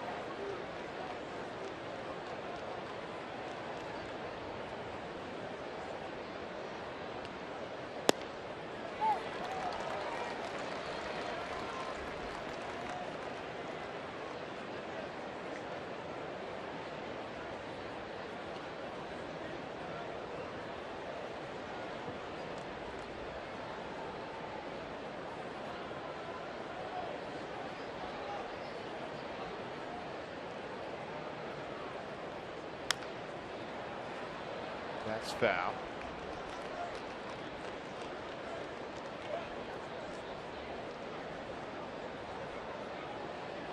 Ethier out of Arizona State, still makes his home in the Phoenix area. Originally selected by Oakland the second round in 2003. He was traded to the Dodgers in 05.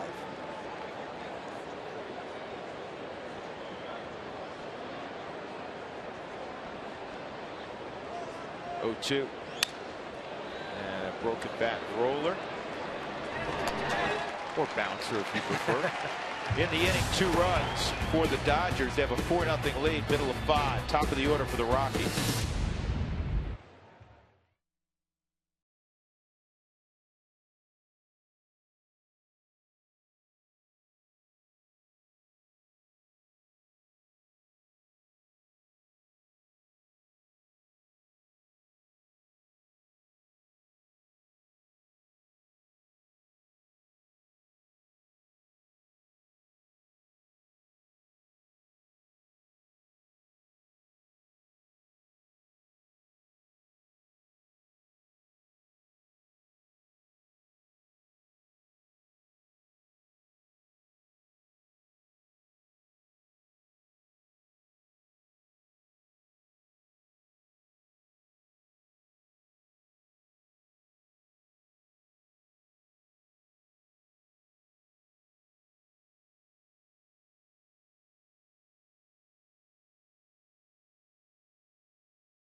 Dodgers over the Rockies on a Fan Friday. Use the hashtag Toyota Talk at @RootsSports_RM.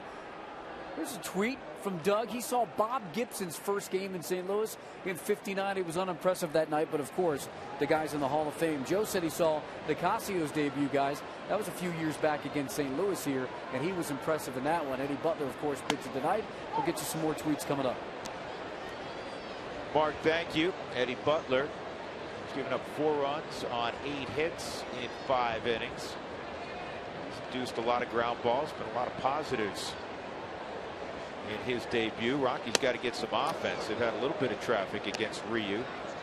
No runs on 5 hits. Rockies trying to snap a 7-game losing streak. It's their longest since losing 9 in a row in late September of 2012. And another called strike. It's 1-2. Right now, there are 3 players in baseball that have hit at least 10 home runs and have at least 10 stolen bases. Brian Dozier with the Twins, Carlos Gomez with Milwaukee, and Charlie Blackmon. Wow. Dale Scott said he went. Are you kidding me? Unless I missed it, we'll have the luxury of slowing this down. It did not look like he swung. The only thing, Charlie did not argue. Where did a lot of body went? It's closer than I thought. Yeah. Watch to see. Yeah, I think he ended up going. All right, Dale, I apologize. Dale's a veteran umpire. That's the first strikeout for Ryu. LeMahieu has grounded out twice. He's got an 8-game hitting streak. And this is an easy play in left.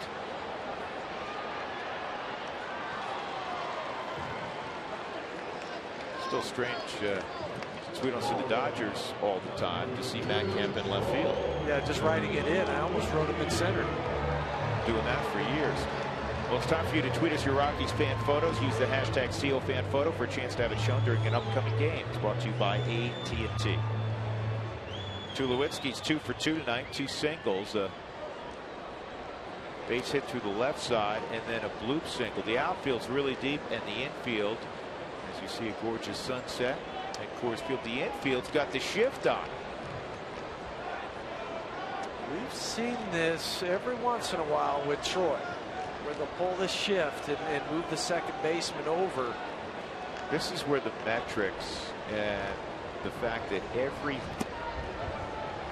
at bat, every ball in play is studied. Why you're seeing more and more shifts in baseball. And that question was posed to Walt today in his daily press conference. You and I were listening to it. He said, "No, we didn't do that when I was with Oakland. I mean, it just didn't happen." He said, "Really, the first guy that started to do that was Rene Lachemann, where they started working on shifts and looking at tendencies."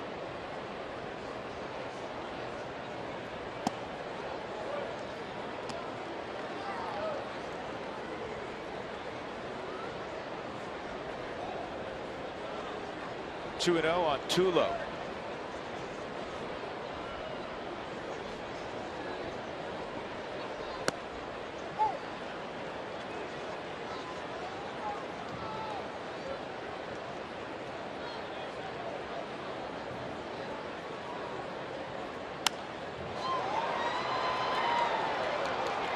Right center field. Puig calling for it. Puig's got it. And Ryu gets the top of the order. 1, 2, 3 in the 5th inning. 4-0 Los Angeles.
sixth inning. The day after every Rockies win, get 40% off your online order at Papa John's. Enter promo code ROCKSWIN at papajohns.com.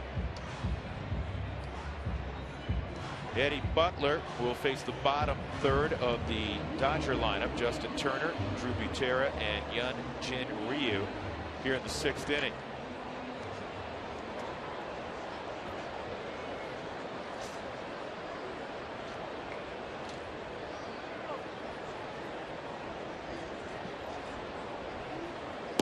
Butler goes slider, and it's off the plate.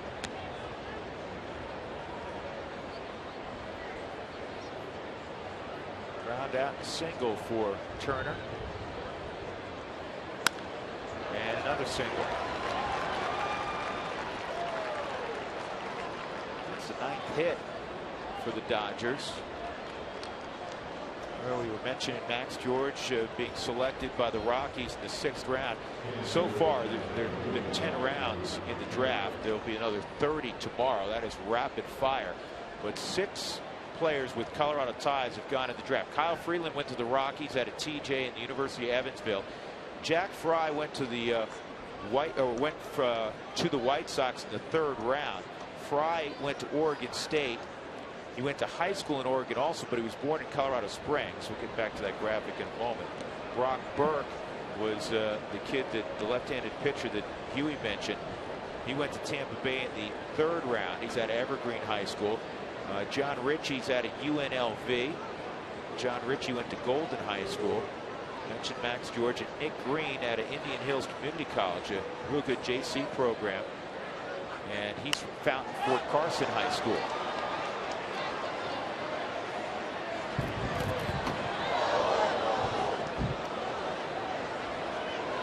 There's not quite enough room for Michael McHenry. Just ran out of real estate. Rick Matthews used to coach at Indian Hills. Yes.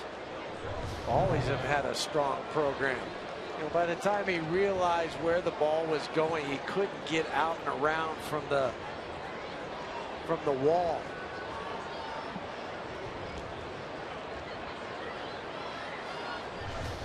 Governor Owens could have helped him out. Yeah, let him know. Slide right, one step right, two steps left. You're okay. Here's Governor Owens. He is a huge baseball fan. Huge baseball fan. We visited with him on the road periodically. He'll, in his travels, be able to catch a Rockies game. Down in Houston a couple years ago when we were down there. That's right. 2-1.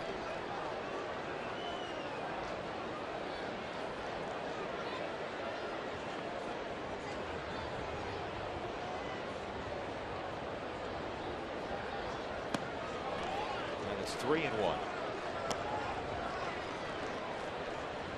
75 pitches in for Butler. There's really no pitch count on him tonight. Walt just said he's going to play it by ear. He didn't set a number or X number of pitches. And he loses Butera. So now they're 2 on. That's the second walk. And Ryu will be approaching the plate to bunt.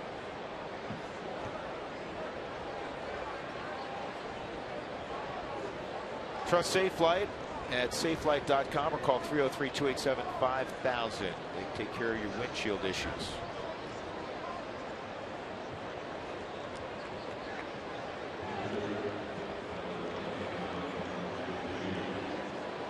Still no decision yet as to who will replace Jordan Lyles in the Rockies rotation. No announcement has been made as of yet. Tyler Matzik throwing down at Colorado Springs tonight. That makes it unlikely that he'll be making a big league start the first part of the week. You got Winkler, you got Friedrich, Jonathan Gray. Here's the bunt, and Butler goes to DJ. 1 out, and both runners move up as we check in again with Mark. Mark? All right, Drew, the Blake Street blogger asked for injury updates on Brett Anderson and Tyler Chatwood. And since you're talking about some of the injuries, especially with Jordan Lyles, what do you guys know about those two? They're with the team, and I know they're in the dugout. They were thrown out to 120 feet the last couple of days, making progress. But, you know, with both guys being starting pitchers, once you start, you know, pitching off a slope, which isn't far away, then you got to stretch them out, lengthen out. So it takes longer for a starting pitcher to come back. Yeah, you usually take about how long they've been out, and then you double it on the backside because they've got to go through the whole build-up process again. Right around the All-Star break, barring any setback. Yeah. They were out throwing yesterday pretty long, but Brett's finger's still a tiny bit swollen from where they took the pins out. D. Gordon with a pair of triples in the game. He's the 5th big leaguer this year to produce 2 triples in the same game. Infield in, 2nd and 3rd, a 1-strike count. Changeup misses away. It's 1-1. Well, back in the 1st inning, he pulls a pitch inside the line at first base. That was his first triple, and then to right center field. Chases it there for a stand-up triple. The leader in the National League with 6 of those. He has really turned a huge corner in his career. A couple of years ago, honestly, he said, all right, he can really run. He struggled in the field at short, and with the bat, he's, you know, a real skinny kid, and he was getting the bat knocked out of his hand. You could just blow it by him, blow up the bat. He didn't have the bat speed. But he put on 12 to 15 pounds this winter, and it's a noticeable difference for him. 1-2, and look at that. Just pokes it into right field, and 1 is scored. Here's the throw to the plate. Not in time. A 2-run single for D. Gordon. 3 RBI night for Gordon, and it's now 6-0 Los Angeles. And this swing just shows you the growth of D. Gordon. He goes down, takes the top hand off the bat. I mean, it doesn't even finish his swing. He's just trying to make contact somehow. And he bloops it into right field. Tommy Kahnle is now pitching, or up in the bullpen, excuse me, for the Rockies. You got to figure Gordon is going to be going on one of the first 2 pitches. So you have to throw over, step off, hold it, and maybe pitch out.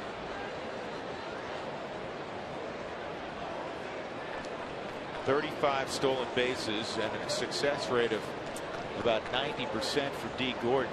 Yeah, he just had a string of 13 straight snap the other day. He has more stolen bases than 16 big league teams.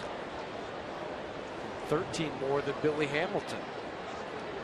There he goes. Pitch out, throw to second, still didn't get it. Well, you had the pitch out. Tommy Reynolds made the right call. Who handles the running game at first base and calling for pitch outs. But Michael took too long getting rid of the baseball. He's got it, and then just gathered too much going towards second. And the ball tailed on him, too. Sailed on him. Troy tried to make the swipe tag, but missed him by 6 inches on the Mike Shaw Subaru Supermo. The ball was coming out.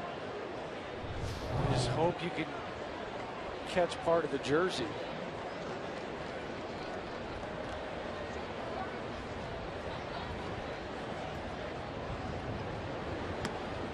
You go back the last 15 innings.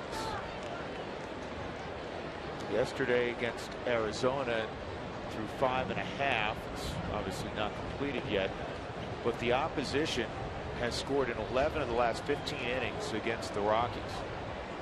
And that's not even going back. You know what? It's even worse if you go back to Wednesday night, because that was a 16-run ball game, 21-hit game for Arizona. and they scored in the last 3. So it's 14 of the last 18 innings. Last 18 innings, the opposition has scored at least 1 run in 14 of those innings. Probably 2/3 or 3/4 of those innings, it's been multiple runs.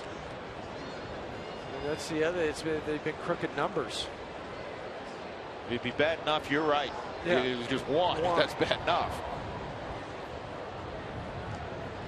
And Butler now 3-0 on Ramirez. Tommy Kahnle now stretching a little bit more. He's hasn't thrown a pitch the last little bit. I think he's pretty ready. Yeah.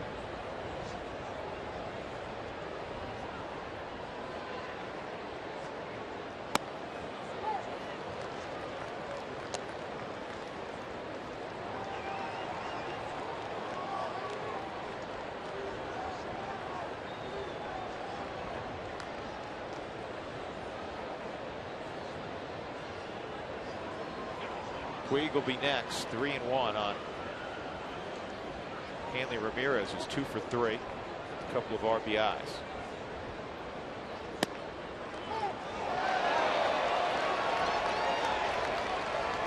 Hanley thought the pitch was down.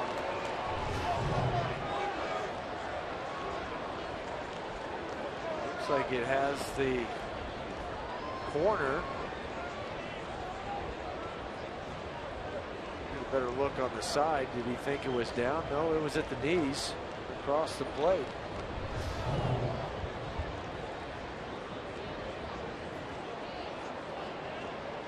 It showed up on the 4th strike zone on that 5th pitch. Caught the corner. Batting champion Hanley Ramirez.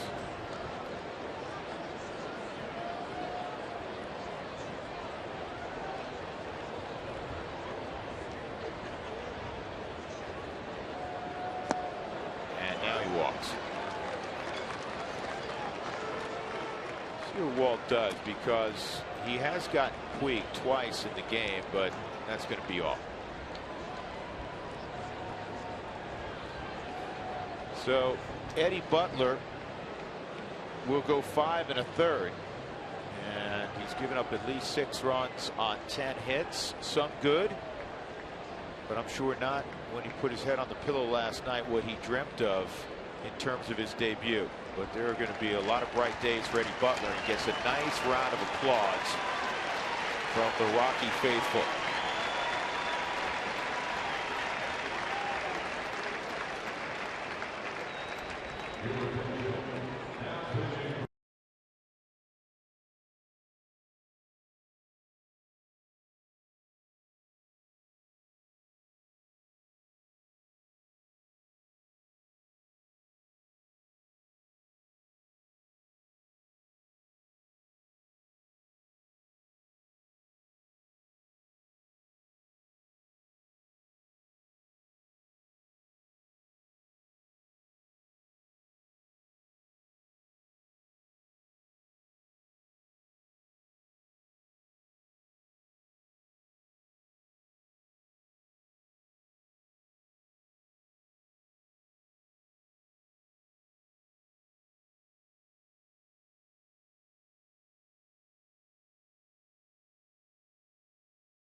To real time, 2013 batting champion Michael Kadire heads to the Louisville Slugger factory. He's going to make his own bat there.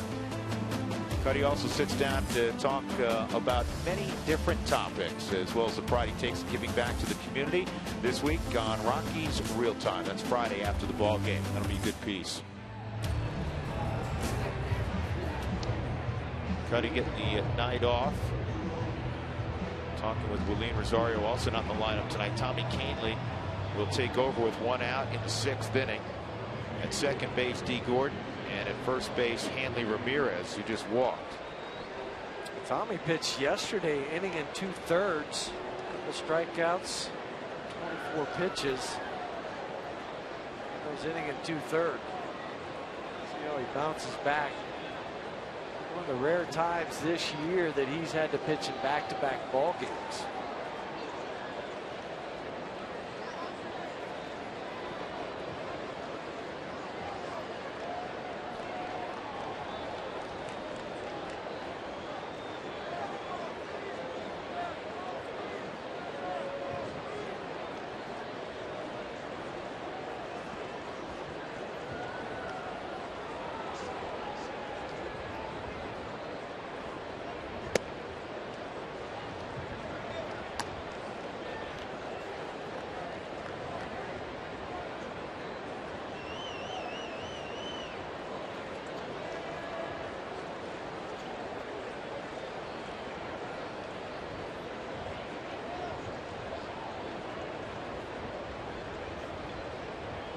Michael flashing signs remind him guys where he'll throw the baseball if there is an attempt on a double steal.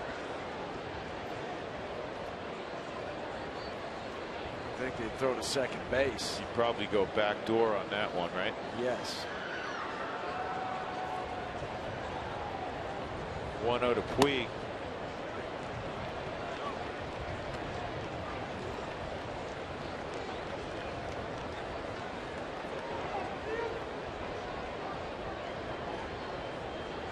Careful on this pitch to Puig. 2-0.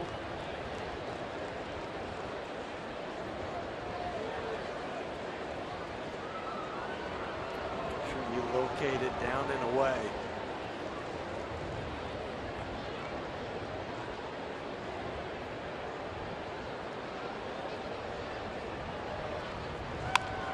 Now ball to short, not hit particularly hard. Tulo's got to go to first. When he caught that ball, a quick glance out of his eye to look to see where Hanley Ramirez was in relation to second base. But too much momentum going towards first to make that sidearm flip back to second base. You had the runner crossing in front of you, but watch his head. Just peek. Okay, I don't have him there. Let me get the out at first for sure.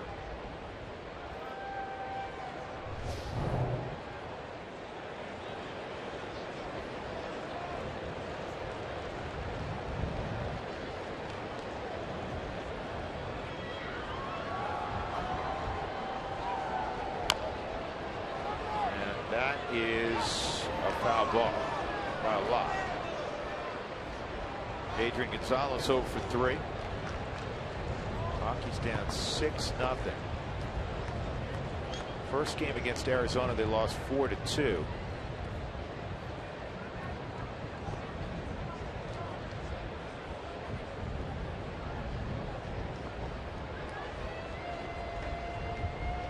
They were down 3-0 in that ball game.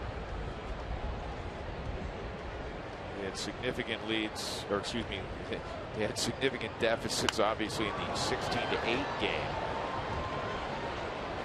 Last night they were down 5, and tonight they're down 6. Middle of 6-0 LA.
Go to the bottom of the 6th inning. Who wants tacos? Remember, when the Rockies score 7 or more during any game, go to participating Colorado Taco Bell locations the next day.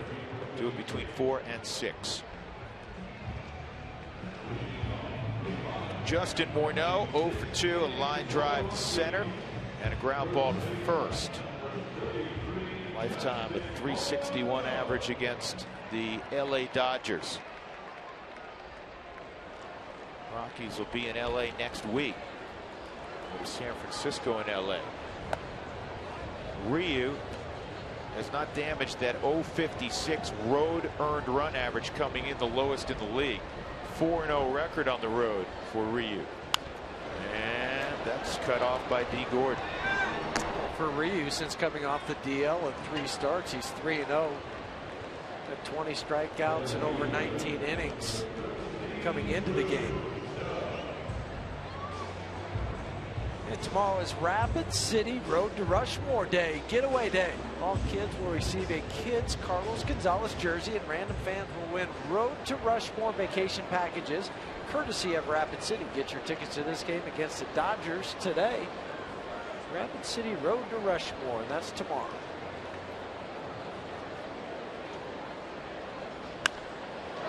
High drive, deep left field for Stubbs. This one will get on out of here. The 15 rows up for Stubbs' 4th home run of the year. And the Rockies are on the board at 6-1. Tearing up left-handed pitching. Well, you come into the game hitting .388 against left-handers. Just the 3rd home run allowed from Ryu. But a no-doubt home run from Drew.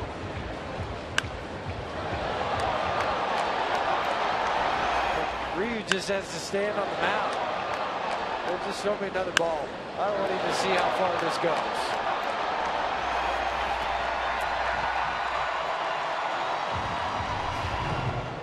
We were visiting with a gentleman who's an executive with Wells Fargo this evening, and he played in the Rockies' annual charity celebrity golf outing with Drew Stubbs, and he said, I've never seen somebody hit a golf ball that far. He said he hit one drive, what was it, 400 yards?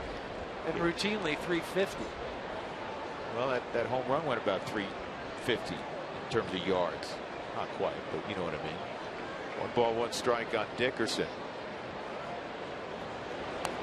Go back to the swing from Drew Stubbs. Very short, compact swing. Foot down. And then the extension after contact.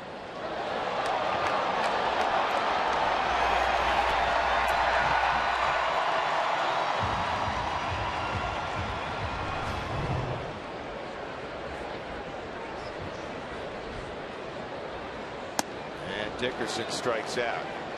2nd strikeout for Ryu. 2 outs in the inning. So Drew Stubbs started the year 3 for 22. Since then, he's hitting .374. Got a double and a bomb tonight. Michael McHenry 0 for 1 and a walk.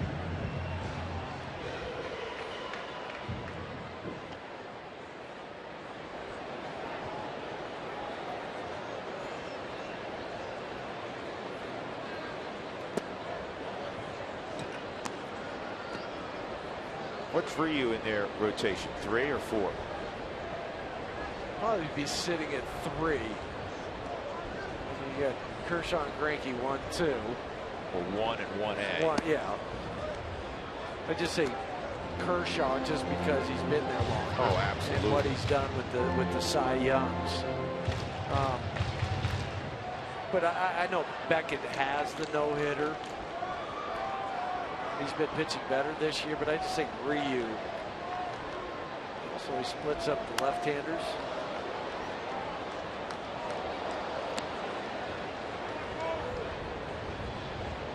Beckett, Greinke sitting together. And Dan Herron's reinvented himself with the Dodgers. He was struggling.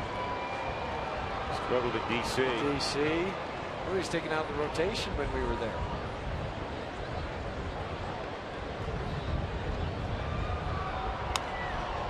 That's pulled foul.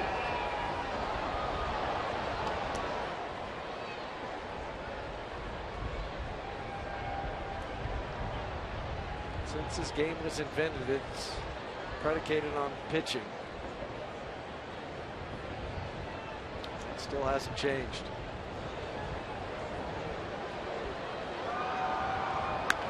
This ball's driven to left field with authority. And he'll take one hop and kiss off the wall. McHenry in the second with a double.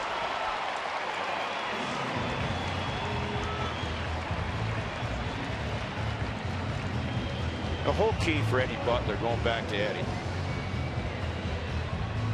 What did you learn? Yes. And what will you take from what you learned into start number 2 at this level? Well, I think what you can learn from this is I have the stuff to make it at this level. I think that's the first thing. Don't think too much about this one start in the fact that you gave up 6 runs in 5 1/3 innings.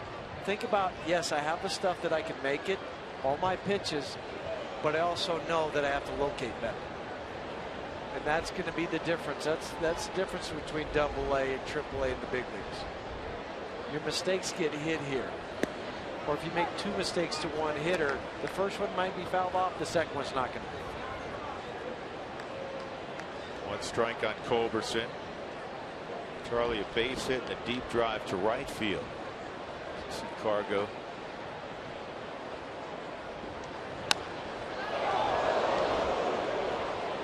Bo, did you get down? Bo McWilliams. Bo, you all right? There you go. Little thumbs up.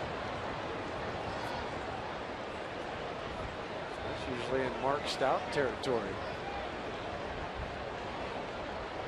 Mark's got it. If anybody hits Stout tonight,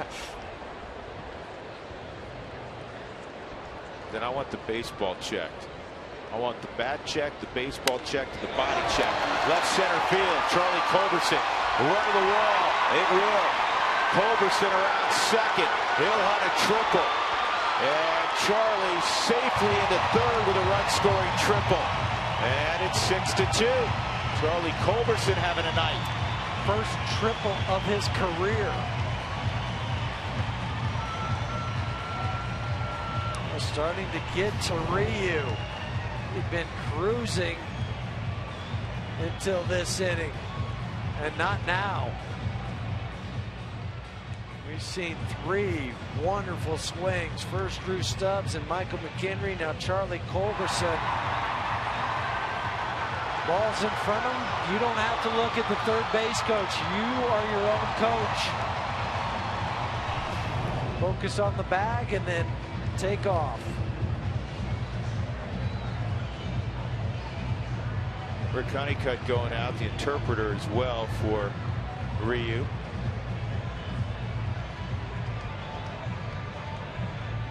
I mean, this is something that baseball has implemented, that you can take an interpreter to the mound with you. Ryu's a real sharp kid, and I know he's picked up a fair amount of English. And you sort of notice it in the first couple of answers because the interpreter really didn't say anything, and Ryu responded to what Rick Honeycutt was saying. It is a global game. Chris Perez for LA is up in their bullpen. So Brandon Barnes will pinch hit.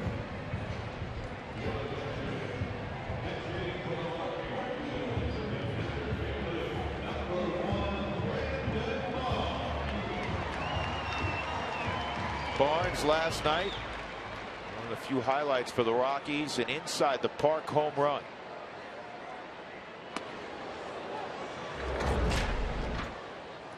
And here it is from last night.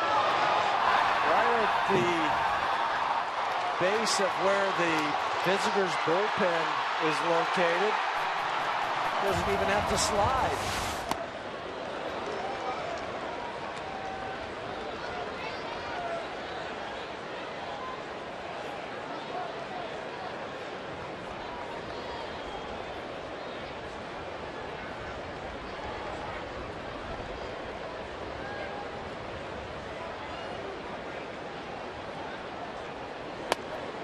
1-2 on Barnes.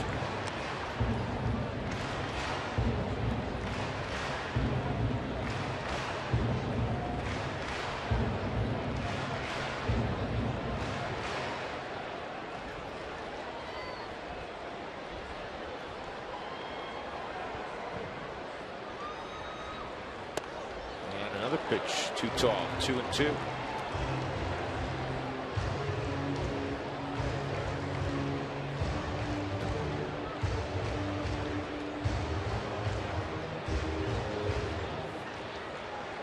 Matt Belisle's ready to go for the Rockies.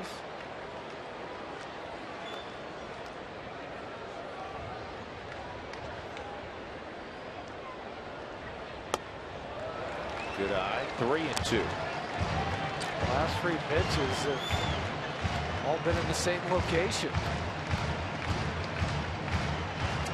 4, and 5 on the forward strike zone.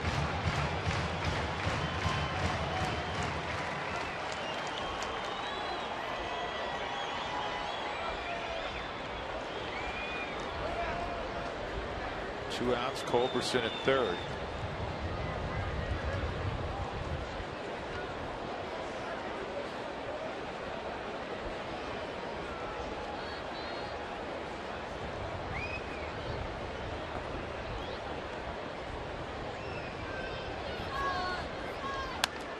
Down the line, foul.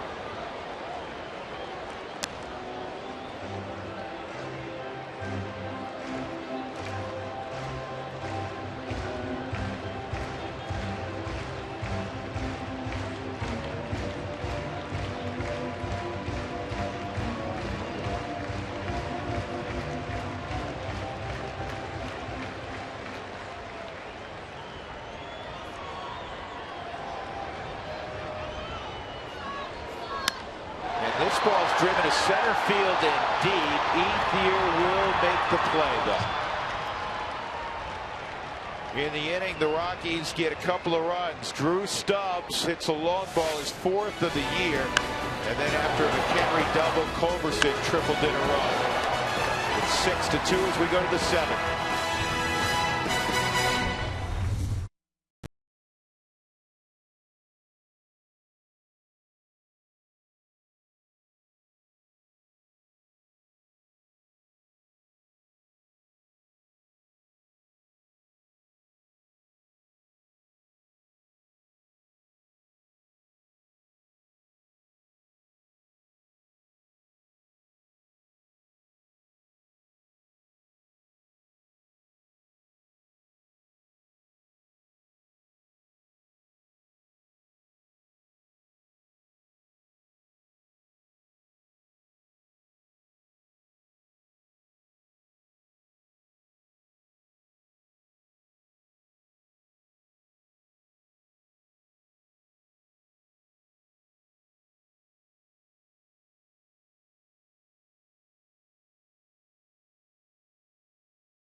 To the 7th, a 6-2 lead now for the Dodgers over the Rocks. I want to thank everybody for their tweets tonight on this Fan Friday.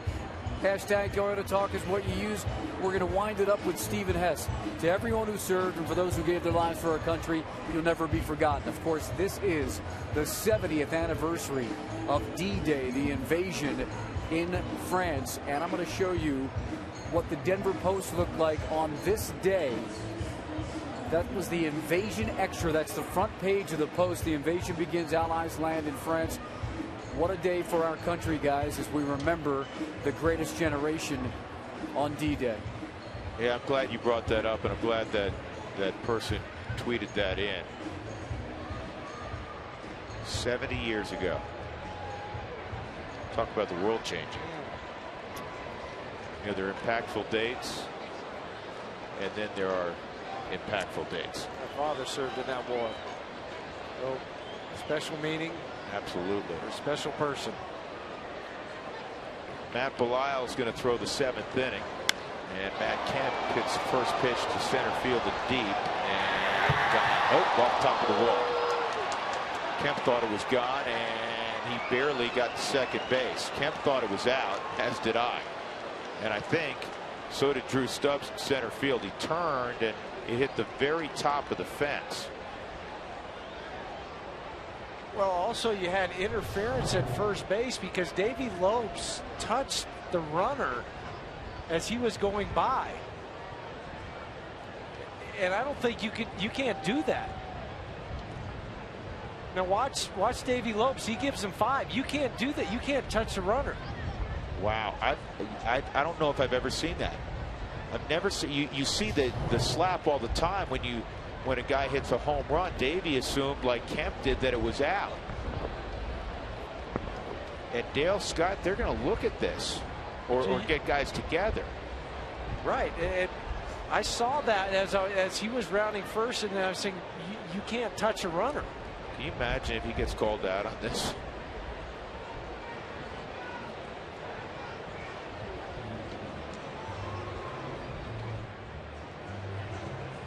This manager's challenge is brought to you by Subaru's EyeSight Driver Assist technology, a vigilant safety feature that gives peace of mind to every drive. Huey, have you ever seen this? I have not, but guys give high fives all the time, or low fives, whatever, but it's after the ball goes out of the fence. But you cannot touch a runner while the ball's still in play. It's like helping a runner even though he's not helping the runner. There was contact made. And then Davey, I think, did he try to pull it back? He tried to pull it back. Here it is. They touch hands right there. He's going to get called out. He's going to be out. Watch Davey, if we could keep the video rolling, fellas, in the truck. Watch Davey, then he kind of gets, ooh, let me pull that back. I heard a thump against the wall. And Davey, you know what? Davey clapped as he realized. Yeah, he's out. I can't do that. He's out. And I bet you the crowd doesn't even realize why. I bet you a lot of people in the crowd don't realize why he's out.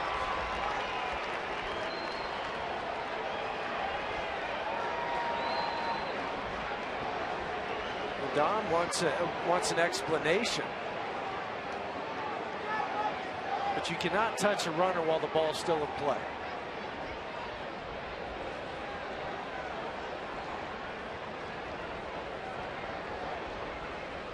Then the question becomes, I've never seen it. I've seen it at third. I've never seen it there.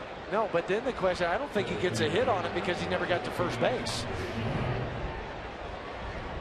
See, he made contact right there. He hasn't hit first.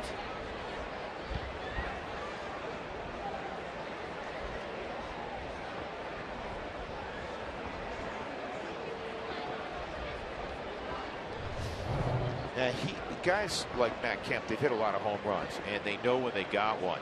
But here's the deal, and this happened also last inning with Barnes.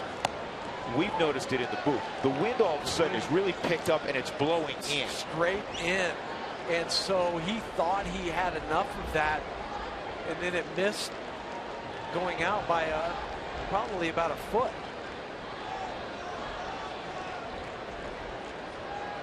I don't know how to score that yet. Well, they'll have to call the league. Yeah, they're going to have to call the league off it.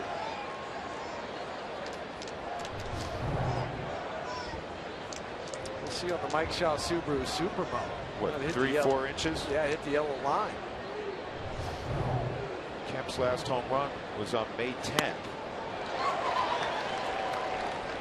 1-2. I'm just going to put one out in his box in my scorebook, and then I'll wait to see. That was bizarre.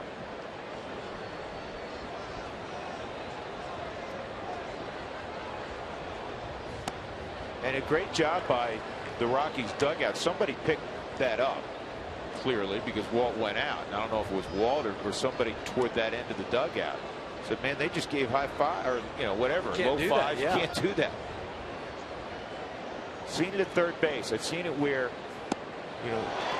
That's a strikeout of either 2 outs.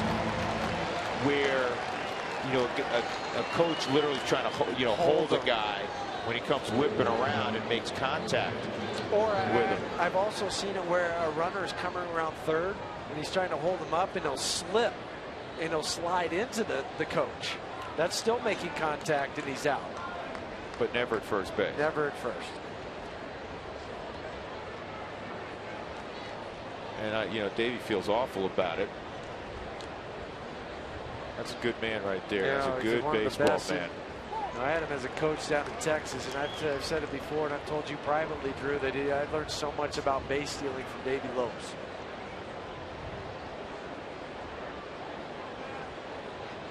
One strike on Justin Turner. And Turner hits it in the air to center. And that is a strange, and I guarantee you the strangest 1-2-3 inning of Matt Belisle's career, and a strange inning for Matt Kemp as well. 6-2, the Rockies trail, top of the order in the bottom of the 7th when we return.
And our crew just alerted by Brian Jones, who's the video coordinator for the Rockies, that the out was called at second. We're focusing on Davey Lopes. Now watch here.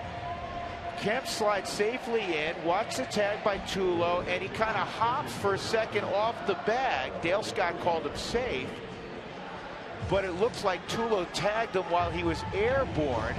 Maybe that's, you know, I think Matt wasn't smiling at that. I think he was smiling because he thought he hit a home run. But is he out here?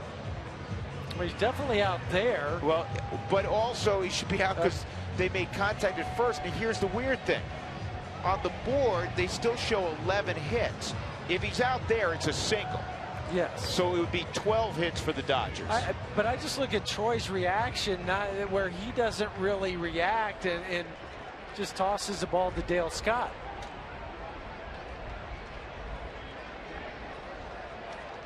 Either way, Matt Kemp's out. I still think that the original one where he touched the runner, that's the first out of that. But maybe when they went to look at it, they were looking at the play at second. Weird deal.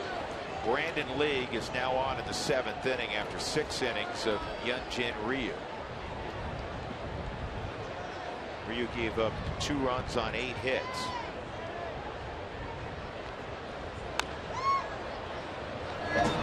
Blackman's 1 for 3 tonight.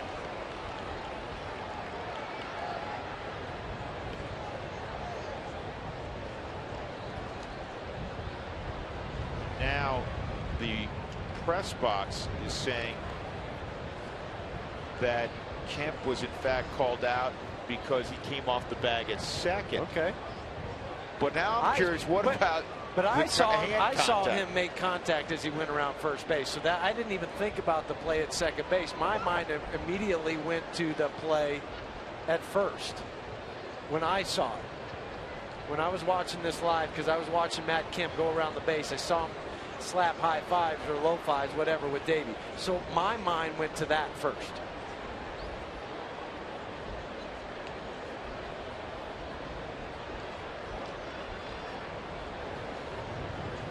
Got a bunch of people texting me. They saw him out at second, and ultimately, you guys are right.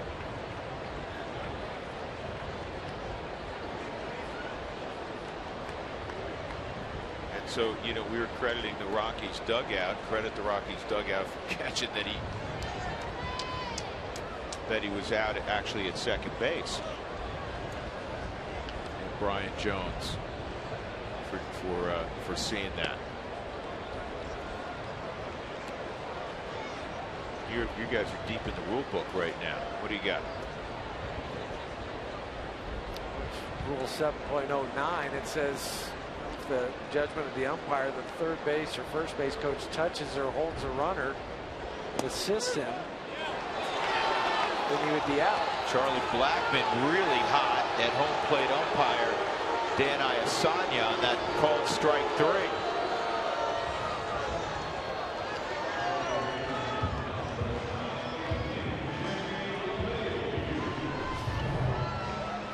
See why Charlie thought it was down.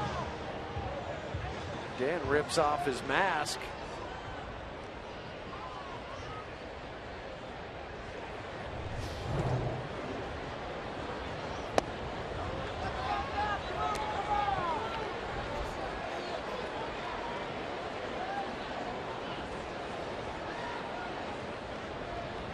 Contact or an assist? Obviously, there was no assist to the runner there, but if there's simple contact, it's still yes, it's still.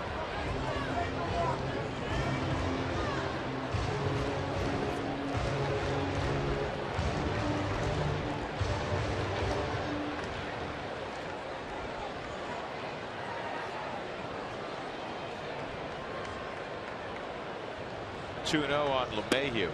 So the official score tonight is Dave Platty. Dave called Elias, who's the keeper of all statistics for Major League Baseball. And they were wondering, because initially they thought the same thing, that the runner was called out because he had contact with the first base coach. And Elias had never seen it before, did not know how to score it. But what is really being scored is Matt Kemp gets a single and he's out 8-6. So Drew Stubbs gets an assist. Put out for Troy.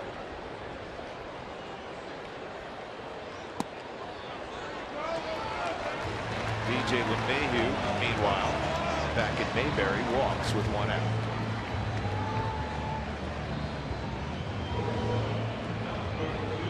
The Cool Stat is brought to you by Steel Tea Heating and Air. Never a trip charge with a repair. That's a $69 value. Go to steeltea.com. Steel Tea, the T stands for trust.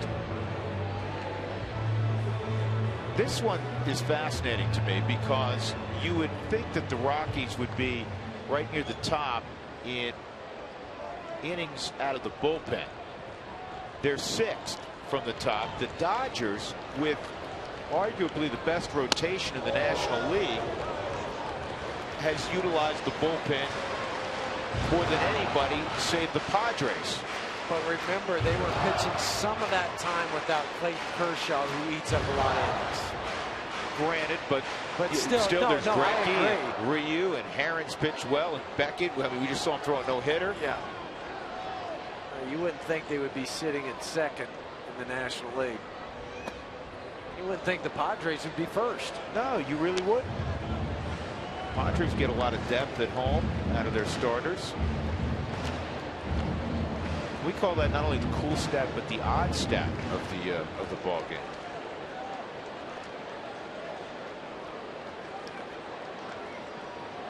One and one on Troy. Fouled off.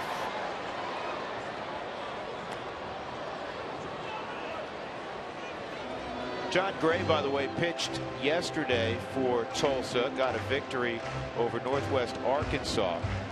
He went 5 1/3, allowed 3 runs on 5 hits, 3 walks, 3 strikeouts.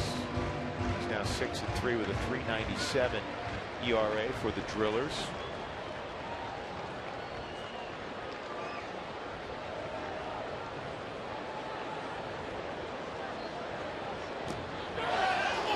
Tulowitzki called out by Dan Iasagi. He's just saying, ask for some help.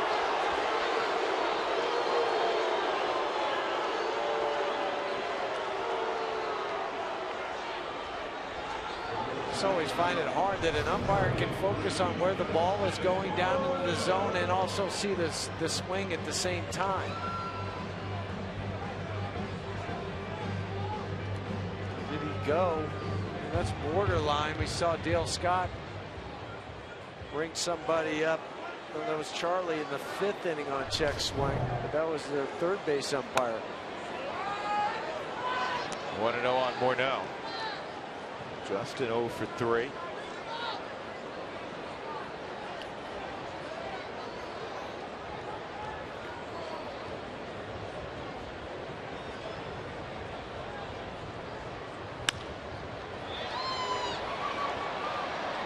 Hanley Ramirez. And the Rockies done in their half of the 7th. We move to the 8th. 6-2 Dodgers.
Time for the Cooney Lexus look back. Eddie Butler making his major league debut. There was some good and a big learning experience overall. He goes 5 1/3. The Dodgers get him for 6 runs on 10 hits. Dee Gordon was the biggest thorn in his first outing, as Gordon produced a couple of triples and also a single to drive in 3 runs. Offensively, Drew Stubbs hit a solo home run in the 6th. An inning in which the Rockies got another run as well on a Culberson triple. Cooney Lexus, where luxury has a new address, open in Greenwood Village in Colorado Springs. 6-2, top of the 8th inning. And Drew Butera is going to lead things off. Rockies onto their 4th pitcher, Nick Massett. Days off for Nick. 15th appearance. Pitched 2 days ago against Arizona. Sean Figgins is in the on-deck circle to hit for Lee.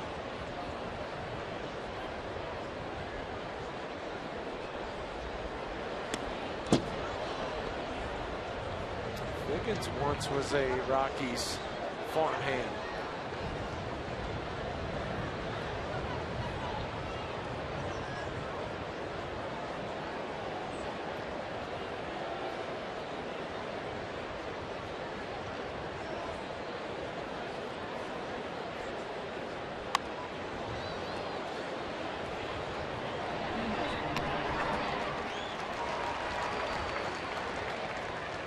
Sean Figgins has had an interesting major league journey, as Jeff mentioned. Originally a Rockies draft selection. Then he was traded to the Angels. And he blossomed with the Angels as a real versatile player. He played center field, he played third base. A super utility guy. Well, I mean, super utility guy who played every day. Yes. And he was so valuable that when he became a free agent, Seattle gave him a ton of money. And unfortunately for Sean, he never replicated in Seattle what he was doing in Los Angeles. Now here he is with the Dodgers coming off the bench. Well, he had not played in the big league since 2012.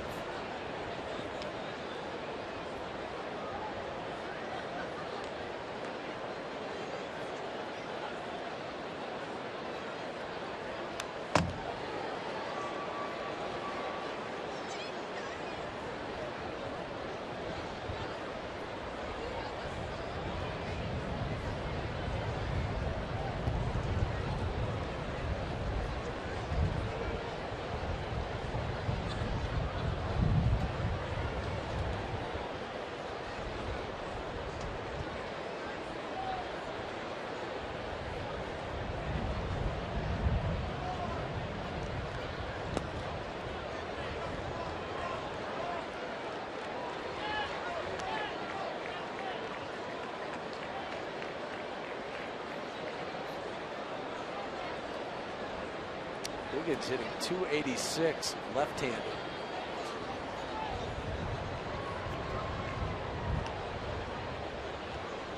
He had 62 stolen bases one year for the Angels, 52 the next.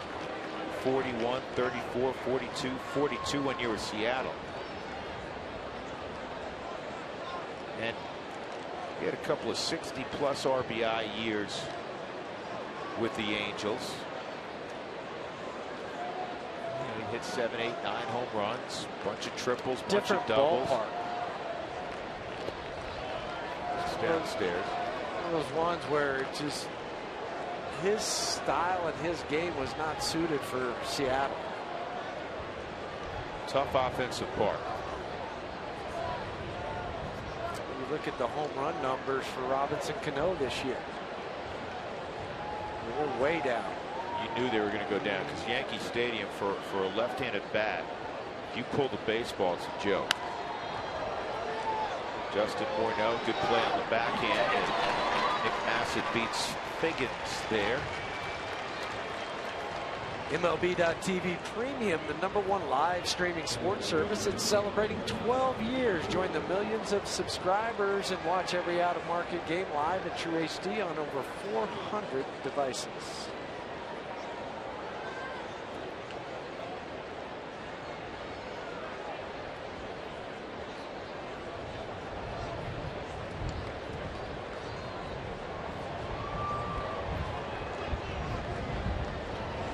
D. Gordon at the plate, 3 for 4 tonight with 3 RBIs and a pair of runs scored.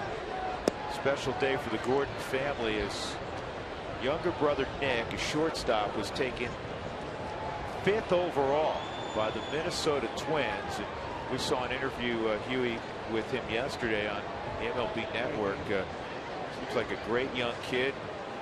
In the background was mom and dad, and of course Tom Flash Gordon pitched more than 20 years in the big leagues. They've produced some good baseball players. Boy, haven't they though. I faced Flash Tom Gordon when he was with Kansas City. Started some, but reliever. Big overhand curveball, could rush it up there in the mid-90s.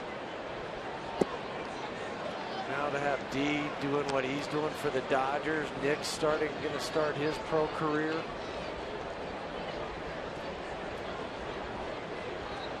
There's some other. Todd Zeal, his nephew, was taken today, catcher out of UCLA.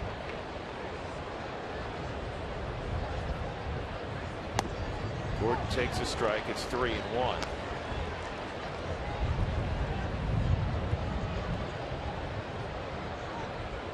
Lenny Dykstra's son was taken in the draft today. He's had a couple of sons who've been drafted.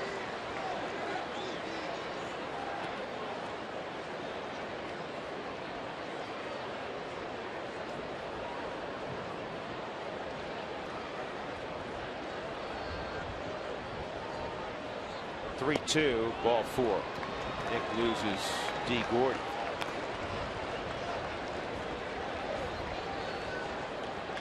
Auto glass damage, trust Safe Flight. Online at safelight.com or call 303-287-5000.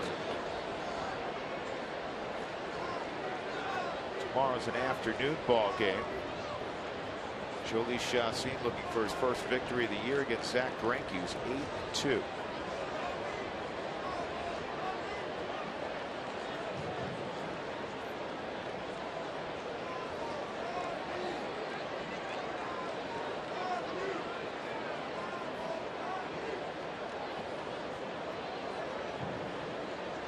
Gordon stole a base in the 6th inning despite the fact that the Rockies pitched out.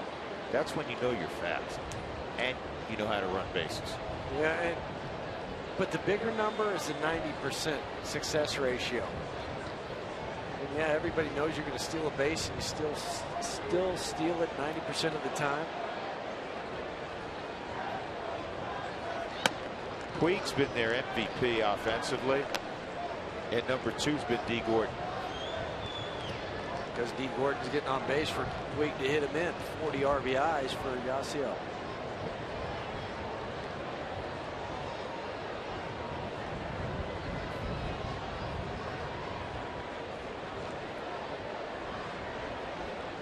To Hanley Ramirez, and this ball driven to left center field.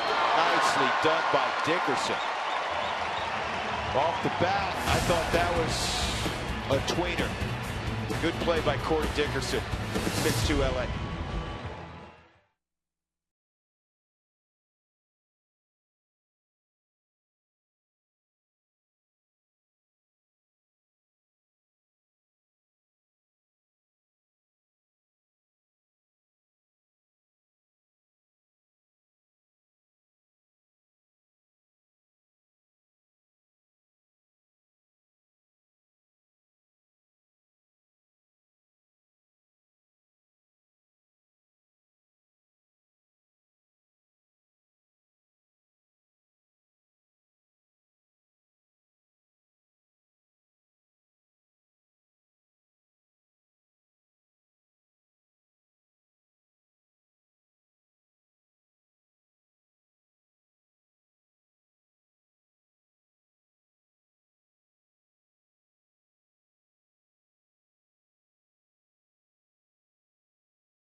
Bottom of the 8th inning. Drew Stubbs will lead off against Brian Wilson. Go to CFD Rodeo /Paisley for your chance to win tickets to see Brad Paisley with special guest Randy Houser and Leah Turner Thursday, July 24th at Cheyenne Frontier Days. Why are you raising your hand? Are you going to be there? I'm going to be there. I'm not eligible for these tickets, but I've already bought mine. I was going to give them to you as a gift. You already bought one? Thank you. Yes, I bought one. For official rules and to enter, visit cfdrodeo.com /Paisley. Miguel Rojas is in for Hanley Ramirez at third base, and this is his major league debut. He's just called up today. Not just called up today was Brian Wilson, 25th game this season. The Rockies have seen him out in LA, and he was not very good, but his 8 straight scoreless appearances for Mr. Wilson. I think I said for Hanley Ramirez, but I think I said third base. Obviously, I meant shortstop. So Miguel Rojas out there.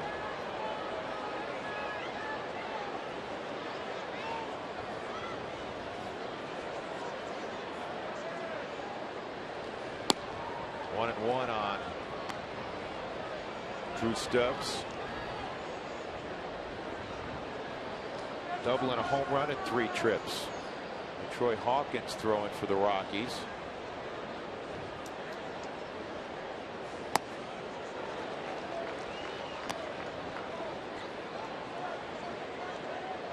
Tyler Matzik tonight.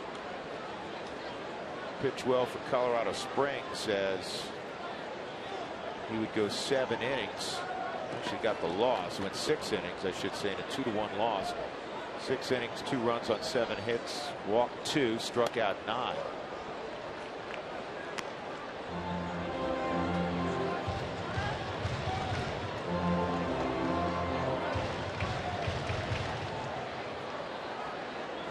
$39,203 tonight at Coors Field. 2-2 on Stubbs, and that fastball high. That has been the issue with Brian Wilson this year, is a lot of deep counts. When he was closing in his prime, it was come in and just shut the door down. And that's at the knees. Stubbs called out. Time for the CenturyLink link to what's next.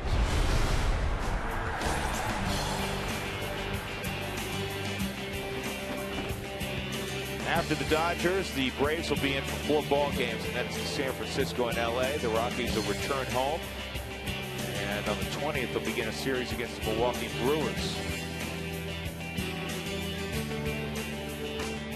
Milwaukee's still leading the NL Central by 5 games.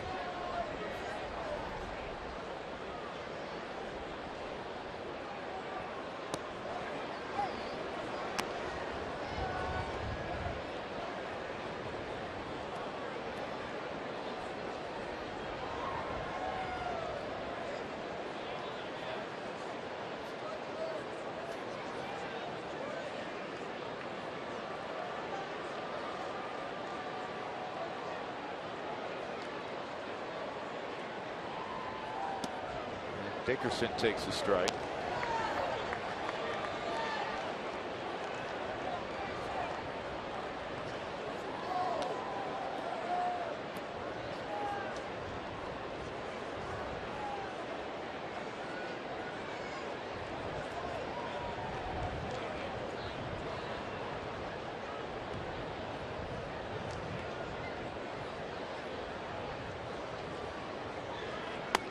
One and two.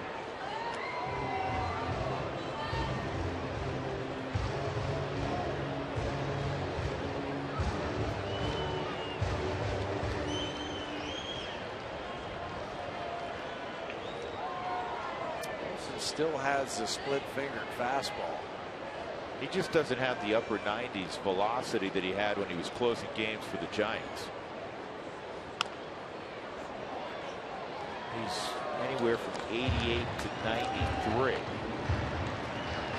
just also doesn't like the torque that it puts on the surgically repaired elbow with the split.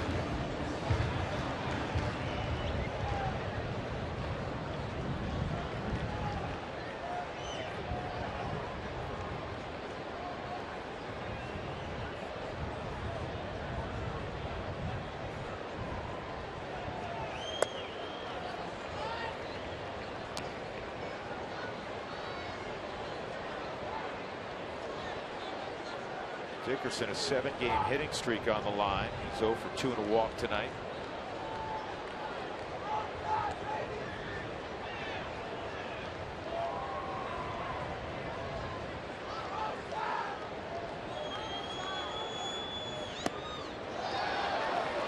And the strikeout of Dickerson. 4 of the last 5 outs recorded by the Dodgers have been strikeouts. Who Wants Tacos fans, follow @RootSports_RM on Twitter to receive alerts for the Rockies Taco Special when the Rockies score 7 or more. Michael McHenry, a walk, a fly ball to center field, and a double for Mackey. Scored the Rockies' second run when Charlie Culberson tripled them in the 6th.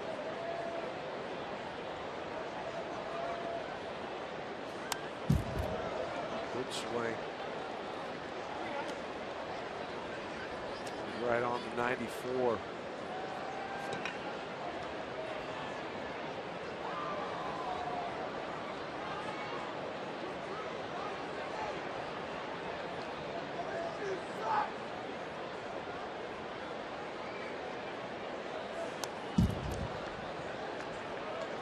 Same pitch, same result. Held it straight back.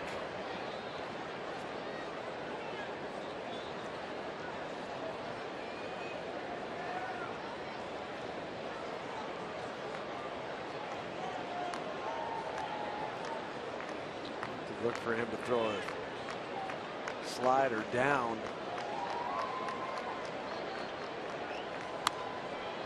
There's a slider.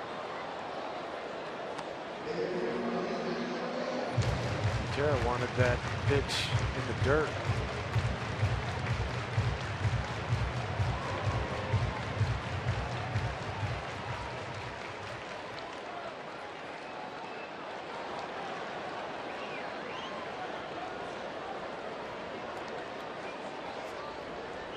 Two-strike count, and that's a knock for McHenry. Another base hit for Michael, as he's got 2 hits and a walk tonight.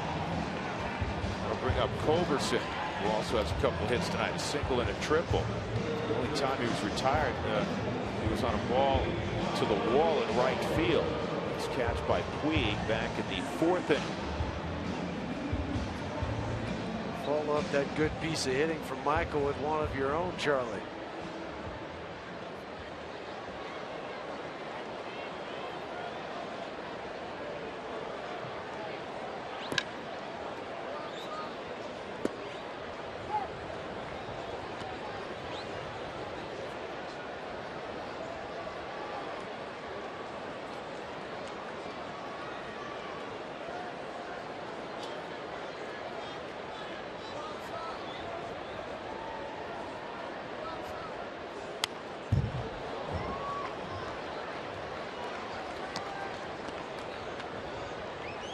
Be as hard as we've seen Brian Wilson throw.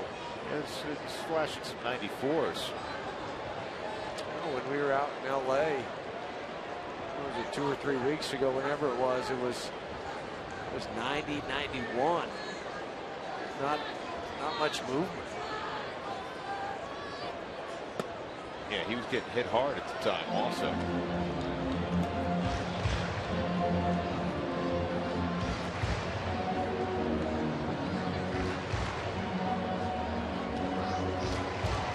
He's been unscored upon in 14 of his last 17.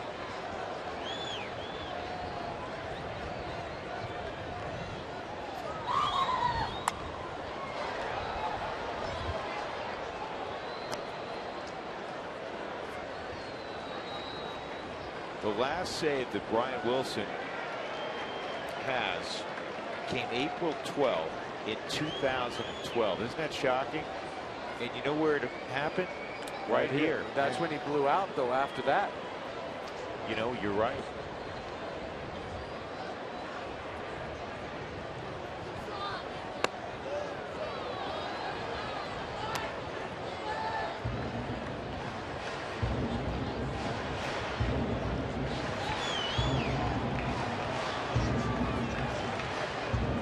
Jamie Wright's still down in their bullpen. Who's older, you or Jamie?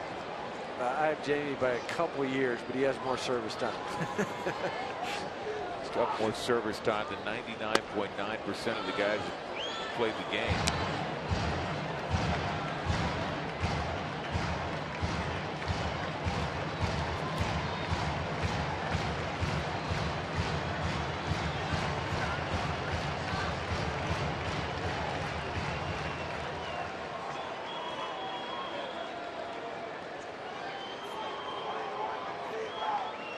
Here's the 3-2. And line drive dropped initially, safe at first. So the first chance for the kid Miguel Rojas. And I don't know if the ball knuckled, but he was unable to field it by the time he threw to first. Culberson was safe. So the first chance he has in the big leagues will go as an E6. Well, he was put in for defense. Ball's knuckling, it dives. Drops it. Charlie hustling to first. It just never went in. He never had possession.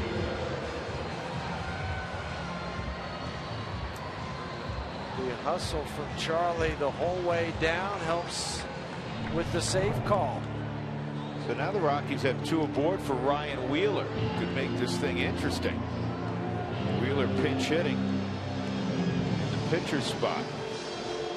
Ryan 1 for 3 pinch hitting, and that's why Rick Honeycutt went out with Brian Wilson to go over scouting reports.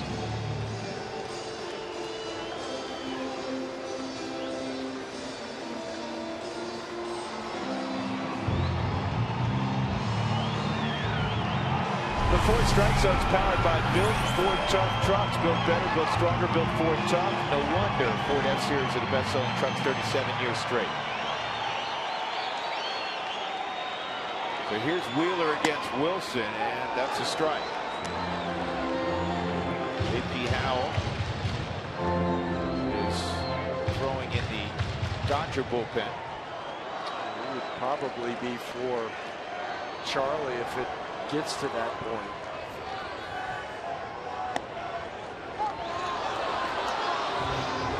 Now it's an 0-2 ditch. But look at those on the Ford strike zone. Those are pitcher's pitches.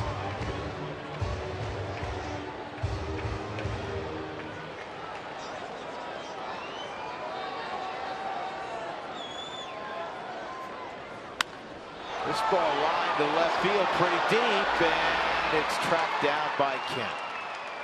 For a moment, thought it might get over his head. The Rockies will leave 2 on in the 8th. We'll go to the 9th inning. 6-2 Los Angeles.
The Rockies staring down the barrel of an 8-game losing streak, trailing by 4 runs in the 9th inning. Let's get it to center field. Check in with Jenny Kavnar, Ryan Spilborghs, and Corey Sullivan. Jenny? Thanks so much, Drew. You know, win or lose, rain or shine, we will be here to break down this game. Right, Corey? Yep. We have a speedy delivery. 3 hits, 3 RBIs, and a couple of triples for D. I like that. It had 99 problems, but Ryu ain't won. 6 innings pitched, 2 runs given up. And Eddie or not, Eddie Butler making his major league debut. If you look at the box score tomorrow, it might not look great, but he did plenty of good things on the mound. We're going to break him down in the Toyota postgame show. It's coming up right after baseball. Drew, Jeff? All right, Jenny, thank you. LaTroy Hawkins, because of non-save opportunities, will be summoned to get a little bit of work tonight. in the 9th inning against the Dodgers, and he'll face Puig, Gonzalez, and Kemp. Just not much work or opportunity for LaTroy during this losing streak. Pitched Tuesday against Arizona, clean 1 inning of work, 11 pitches, 7 strikes against the Diamondbacks.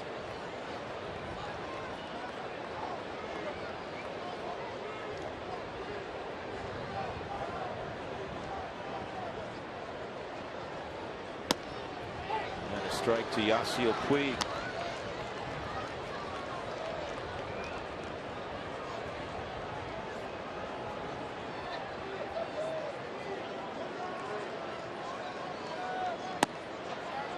Just outside.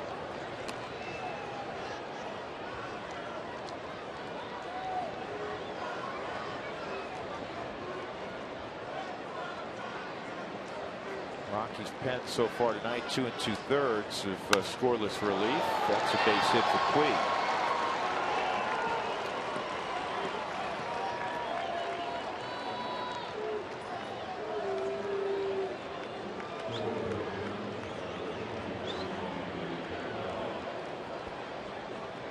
That'll bring up Adrian Gonzalez. Adrian's 0 for 4.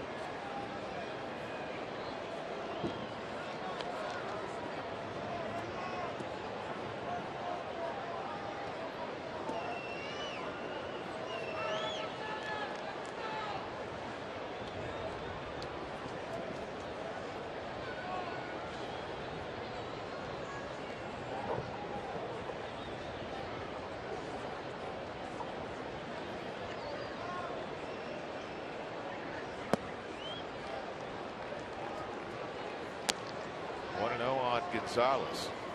Getting the shifts on. Move Charlie over to the second base side. Leave Troy at home.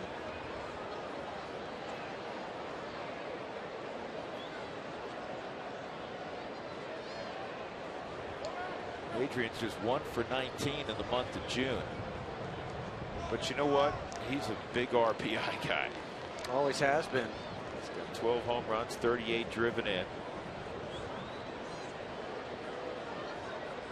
All those years in San Diego, he was their guy. Yeah, think about the numbers he put up in San Diego in such a difficult environment to produce big offensive numbers.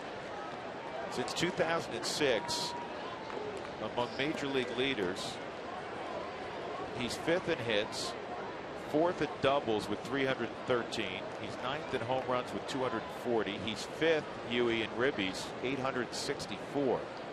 And he's 1st in games played. He never comes off the diamond. 1,300 plus. Runner goes. And Puig steals it standing up. There's nobody at 3rd. So he'll jog over there. It'll be a throwing error on McHenry. That's one of the things that Puig is an unbelievable talent. And I don't get infuriated at all with the flair that he plays with. Otherwise, you're going to have a homogenous game if everybody's exactly the same. But prudence, he tells you better slide. Not sliding. Because he could get hurt. Yes. I mean, just going in, standing up. You could twist an ankle. You could be called out. You could slide off the bag. And that's what really his teammates too. They just, come on now, just slide. And I go back to, I mean, why? Huey, it's just dangerous. Yeah. Really, more than anything, it's not smart. Infield in and a 3-1 count on Gonzalez. But I go back to, he grew up in Cuba, and how much organized baseball did he truly play? But there's certain things that are universal in baseball. You slide when you're stealing a bag. I get it. Okay. Lorenzo Bundy, I'm sure the third base coach is telling him the same thing. He's always been a manager here in the States, down in Mexico. Played for a long time. Where'd you guys overlap? Jacksonville, Florida, AA. Played a year together there.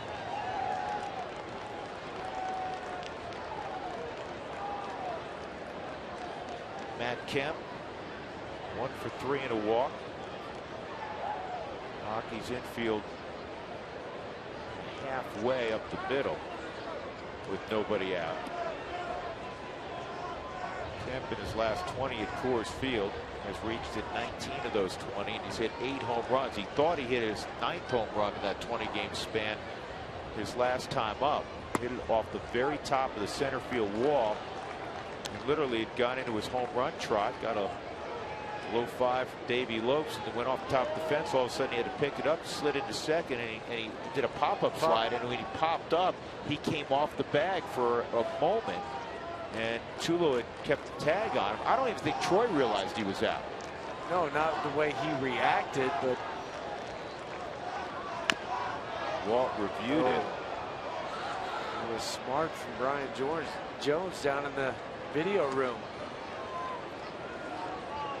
This was back in the 7th inning. This ball off the wall. Drew Stubbs, there's the 5. Can't touch the runner, but this is where they called him out.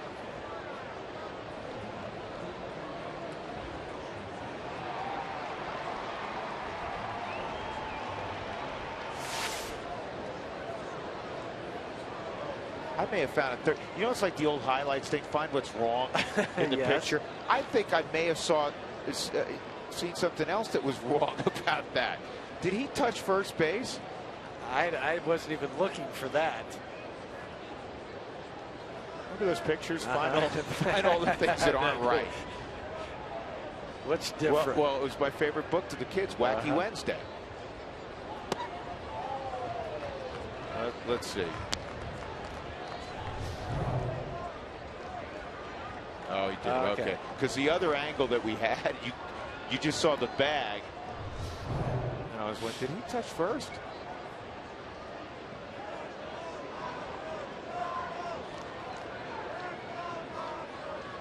One of the more painful singles of Kemp's career, I'm sure. 1-2.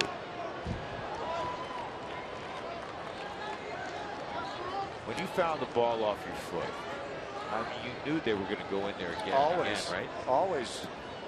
That's just it's just a given. They're going to come inside. They're going to keep pounding you in hopes that you don't swing at it, because you feel like if I do, I'm going to foul it off in the same spot.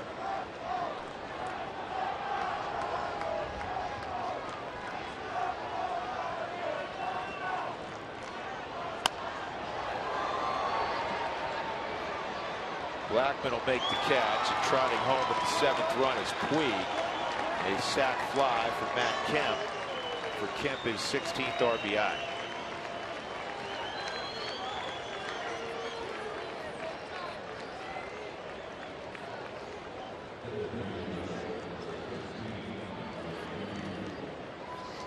Now, as it would stand right now, that'll be an unearned run. We'll see how it turns out the rest of the inning. Andre Ethier coming up. Ethier a single and a run scored in the 2nd inning. Again, Eddie Butler made the start tonight, and you saw that big arm, 96, 97 mile an hour fastball, and some good sinkers, a lot of ground balls, but some balls found holes, some balls were hit hard against him, and after 5 1/3, he was gone, giving up 6 runs on 10 hits, 3 walks, 2 strikeouts in his big league debut.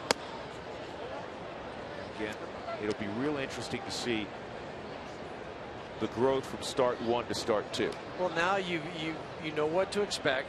You can get your work in between starts. You're not going to be in awe the second time you go out there. It's still going to be new and exciting, but there's always something to be said for that first time you step out on a major league diamond. And now he knows what that feels like. Tulowitzki makes the catch. Ethier is retired, 2 outs. And Justin Turner will come up.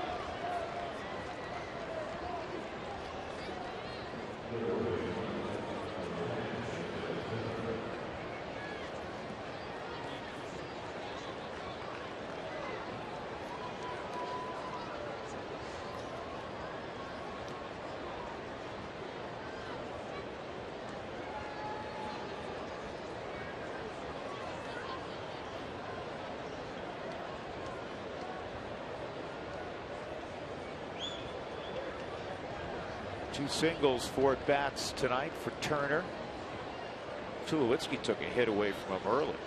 Best defensive plays of the ball game as Pat did backhand in the hole and flip it under his arm at about 95 miles an hour across the diamond. And then on the money. Oh, it's always chest high, right? Always. Throws from so many different arm angles and accurate with each and every one.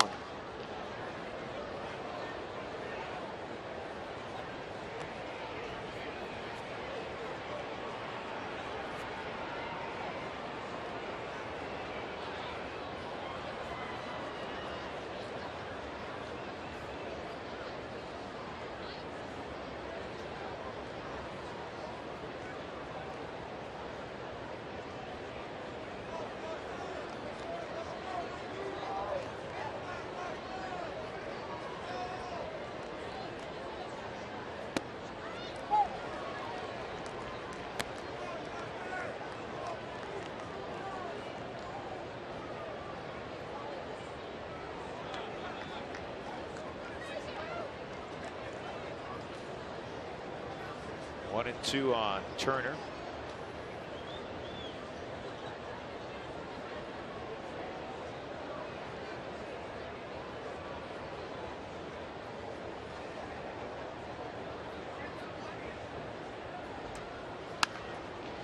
Ooh, good play by Mornell. Had to go to his knees. Smothered the ground ball. A run on a sac fly in the inning by Matt Kemp. The run unearned. The Dodgers lead 7-2.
The AT&T fan photo of the game. You got to check that out. Here it is.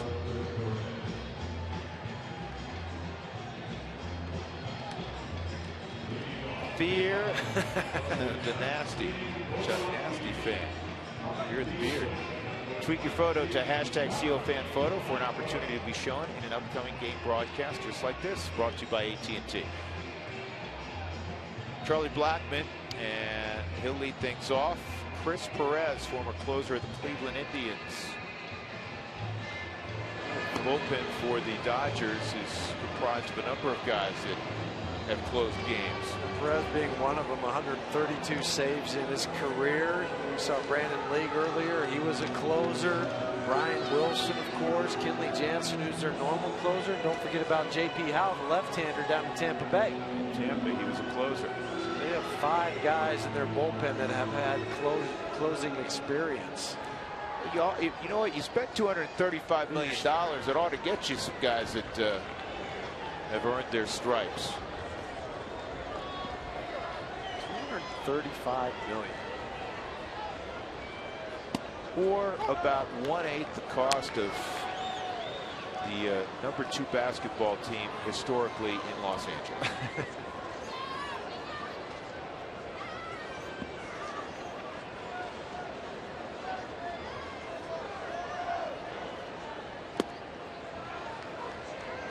think you'd see the day when somebody overtook the Yankees in money spent. No, that seemed unimaginable. 1 ball and 1 strike on Blackman. 1 and 2. Charlie had an infield hit in the first. He's 1 for 4. Charlie hurt himself on that swing.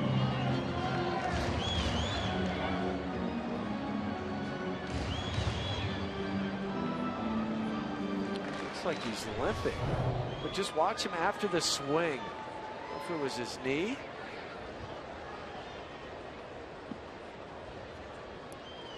Grab for it. Exactly.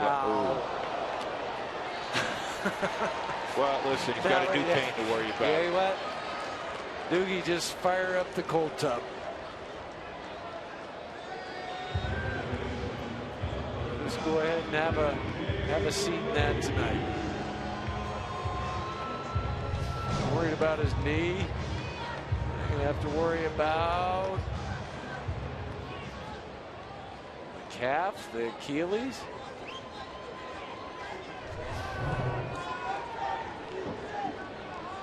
DJ 0 for 3. He's got an 8-game hitting streak going. He's also walked in the game. He takes a strike. Talking about big payrolls. 6 of the 9 highest payrolls missed the playoffs a year ago. And 3 of the 5 lowest payroll teams made the playoffs. Pittsburgh, Tampa, and Oakland. It takes off. But that's okay to go into second base standing up. Yeah.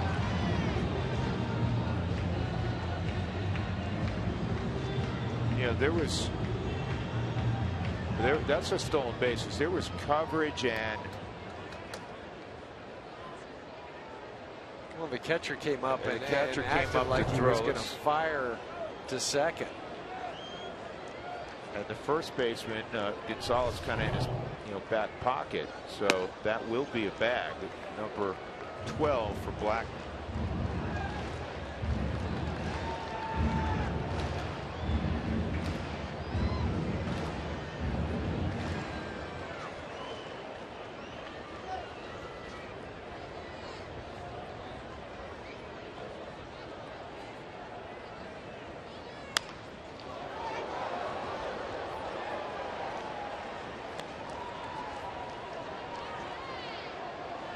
Rockies 1 for 7 with runners in scoring position.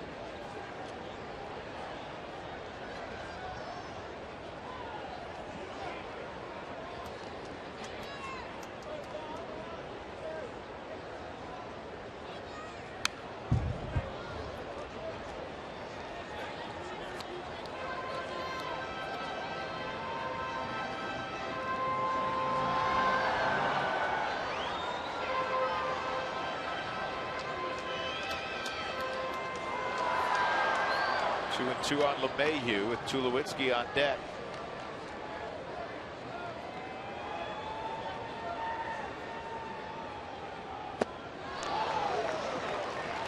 That's the first out in the 9th inning. Perez strikes out LeMahieu.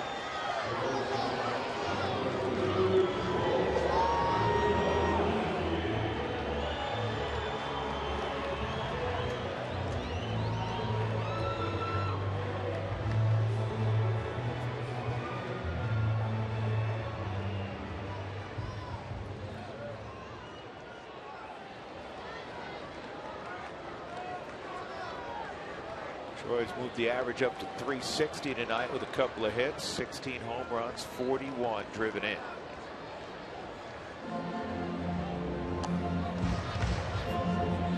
Yeah, there's some guys that make plans for the All-Star break, and then there's some players like Tulowitzki that figure it's probably not wise to make any kind of plans for the All-Star break other than going to where the game will be. Well, unless the tickets are refundable. Yeah. I guess maybe with his payroll he doesn't have to worry about it like you and I, but no, he's go ahead and make the plans to take some of the family with you, enjoy the festivities. Be in Minneapolis this year. 1 ball and 1 strike. Troy leading all players in Major League Baseball through 2 rounds of voting. Morneau close to second at first base. Chuck Nasty's in second among outfielders in the National League. Nolan Arenado, even though he's hurt, continues to lead at third base. How special would it be for Morneau to go back to Minnesota?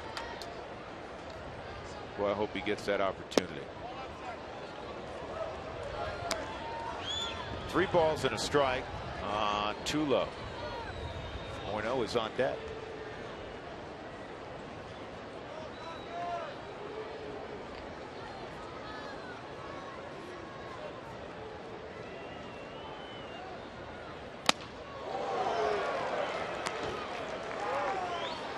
Boy, if Tulo's bat collided with that fastball, really would have gone far. Ball riding back inside to Troy. Missed location by a foot. Good swing.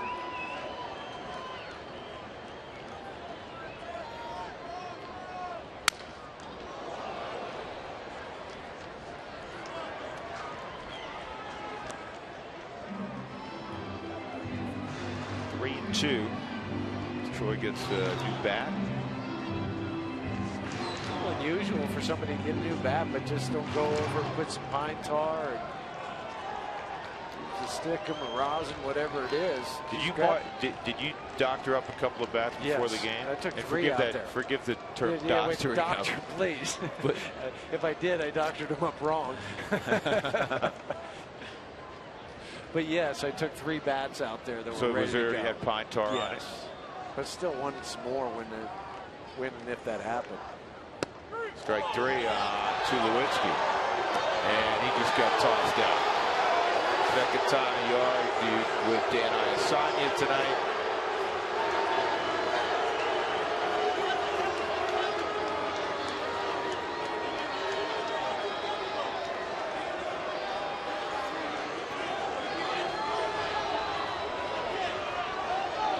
That goes back to the last time he was up.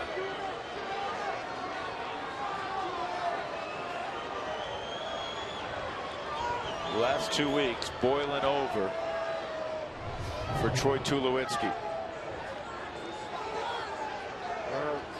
It was the outer edge of the plate. It was close.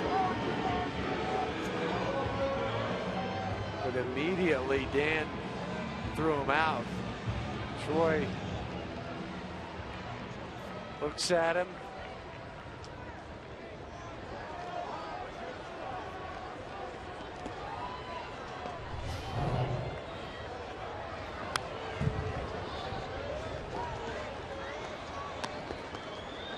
Second time this year for Troy. 5th career ejection. And for arguing balls and strikes both times. Yes.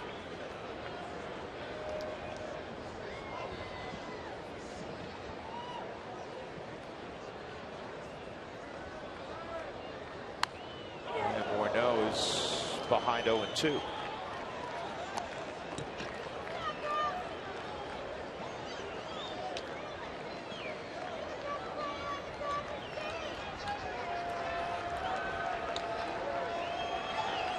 Rockies struck out 1 time in the first 5 innings. Now 6 of their last 9 have struck out and make it 7 of 10, and that is the ball game. The Rockies fall 7-2. They've now lost 8 consecutive games. They've lost the first 4 on this most important homestand.